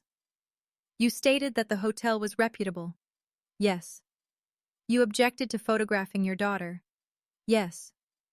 "You wrote that the offer was not truly an offer to help Miss Morgan." "Yes." "Then why did you sign the petition?" My father looked at my mother. She stared ahead. He removed his glasses. His hands trembled. "Because I was afraid of what would happen at home if I did not." Judge Vale waited. "So you chose conflict with your daughter and granddaughter to avoid conflict with your wife?" My father's face collapsed. "Yes." My mother whispered, "Robert?" He did not look at her. Judge Vale said, "That is honest. It is also late." My father nodded. At 10:16, Grant tried to redirect the case toward my hotel stay. Judge Vale stopped him. "The housing emergency is over. The mother and child have returned to their apartment. The question now is whether the original petition had a proper factual basis and whether the petitioners acted in the child's interest." Grant argued that grandparents were permitted to seek legal review when genuinely concerned. Judge Vale agreed. Then she said, genuine concern did not permit manipulated evidence, unauthorized school contact, misleading descriptions, or strategic refusal of support. At 10:27, Priya testified. She spoke for 23 minutes. No emotion, no accusation. She described Ava as secure with me, attached, well cared for. aware of the conflict beyond what was appropriate for her age. She described the hotel as safe and organized. She described my mother's contact with the school as boundary violating. She described the family messages as showing a plan to allow temporary hardship to appear more serious than it was. Grant asked whether my mother loved Ava. Yes, Priya said. Does love matter? Yes. Then how can you recommend restricting contact? Priya looked at him. Love is relevant. Conduct is controlling. The sentence cut through the room. Grant asked whether Ava expressed affection for her grandparents. Yes. Did she say she wanted no contact? No. Then would limiting contact not harm her? Unstructured contact currently places her at risk of being recruited into adult conflict. Risk is not harm. In this case, the child was contacted at school, questioned about food and supervision, told not to upset her mother, and sent a letter anticipating separation before any order existed. Grant stopped. He had no gentle way around that. At 10:54, Judge Vale called a short recess. In the hallway, my father approached me alone. Lena moved closer. He held up one hand. I'm not asking to discuss the case. Then what? He looked older than he had 3 weeks earlier. Not 10 years. Maybe 5. Enough. I should have opened the door, he said. I knew which door. The guest room. The front door. The door between knowing and acting. All of them. Yes, I said. I wanted to. But you didn't. No. He swallowed. I am sorry. For what? His eyes filled. For choosing quiet over you. That was the first apology he gave without hiding inside someone else's decision. It did not repair anything. It was still true. The clerk called us back at 11:07. At 11:12, Judge Vale began her ruling. The guardianship petition was dismissed with prejudice. My parents could not refile the same claims based on the flood. The court found no neglect, no unsafe housing, no failure of supervision, no emotional instability affecting my parenting. The court found that the petition had omitted material facts, that the petitioners had deliberately declined available support in a manner calculated to make the emergency appear worse. That unauthorized school contact had placed Ava in the middle of an adult dispute. That Nolan's statement lacked reliable personal knowledge, that his testimony concerning the photograph had been false. The judge referred that issue for separate review. She ordered my parents to pay a substantial portion of my legal fees. Then she addressed contact. There would be no court-ordered grandparent visitation. Any contact would occur only with my consent. My parents were prohibited from contacting Ava's school, doctors, activities, or caregivers without written authorization. They were prohibited from using third parties to reach her. They were prohibited from discussing custody, housing, or the case with her. Judge Vale looked at my mother. The court cannot order insight. My mother's face and still. It can order boundaries. At 11:24, the case ended. Not the family. The case. Outside, reporters did not wait. There were no cameras, no crowd, no public applause, just courthouse steps, cold air, and people moving toward lunch. Justice was procedural, a stamped order, a fee award, a restriction typed into 6 pages. My mother walked past me without speaking. Nolan followed several steps behind her. My father remained near the doors. He did not follow them immediately. At 11:31, he sat on a stone bench and covered his face with both hands. I watched for 3 seconds. Then I walked to my car. The consequences arrived in packets, not all at once. First, the school removed my parents from every informal contact list. Then the pediatric office added a password to Ava's records. Glenn wrote a letter confirming the apartment repairs and the cause of the flood. Lena sent the fee order. My parents owed $19,400. My mother called that amount punishment. Lena called it allocation. Nolan's false testimony did not send him to jail. Real life is rarely that clean or dramatic. He received a formal warning after review, and the court record noted the contradiction. One of his largest clients, a retired judge who had referred business to him ended their relationship after learning what happened. Nolan blamed me. He sent one final message. You knew this would ruin my reputation. I replied for the first time. Your testimony did that. He blocked me. 2 weeks later, Beth left him. I did not celebrate. I also did not comfort him. My mother told relatives I had used technicalities to keep Ava away from loving grandparents. Some believed her. Most did not know what to believe. Then my Aunt Marlene asked to see the court findings. My mother said the documents were private. Aunt Marlene obtained the public order herself. After that, the family group chat became quiet. No dramatic confrontation, no grand declaration. People simply stopped repeating my mother's version. Truth did not make everyone apologize. It made lying more inconvenient. My father moved into a furnished apartment near the river 6 weeks after the hearing. He did not announce a separation. He said he and my mother needed space. My mother said he had abandoned her during the hardest time of her life. He did not correct her publicly. Some habits take longer to leave than houses. He wrote me a letter, 4 pages. Handwritten, no excuses in the first 2 pages, several in the third, another apology in the fourth. He admitted he knew the petition was wrong before signing it. He admitted he hoped a judge would reject it so he would not have to oppose my mother himself. That was the line that hurt most. He wanted the court to do the brave thing for him. I did not answer for 12 days. Then I wrote, I believe you are sorry. I do not yet believe you are safe. He replied, that is fair. I did not know what to do with fairness from him. So I waited. My mother sent birthday gifts to Ava through an attorney. I returned the first package unopened. The second contained the purple sweater from the flood, professionally cleaned and folded in tissue paper. I kept it. Not for my mother. For Ava.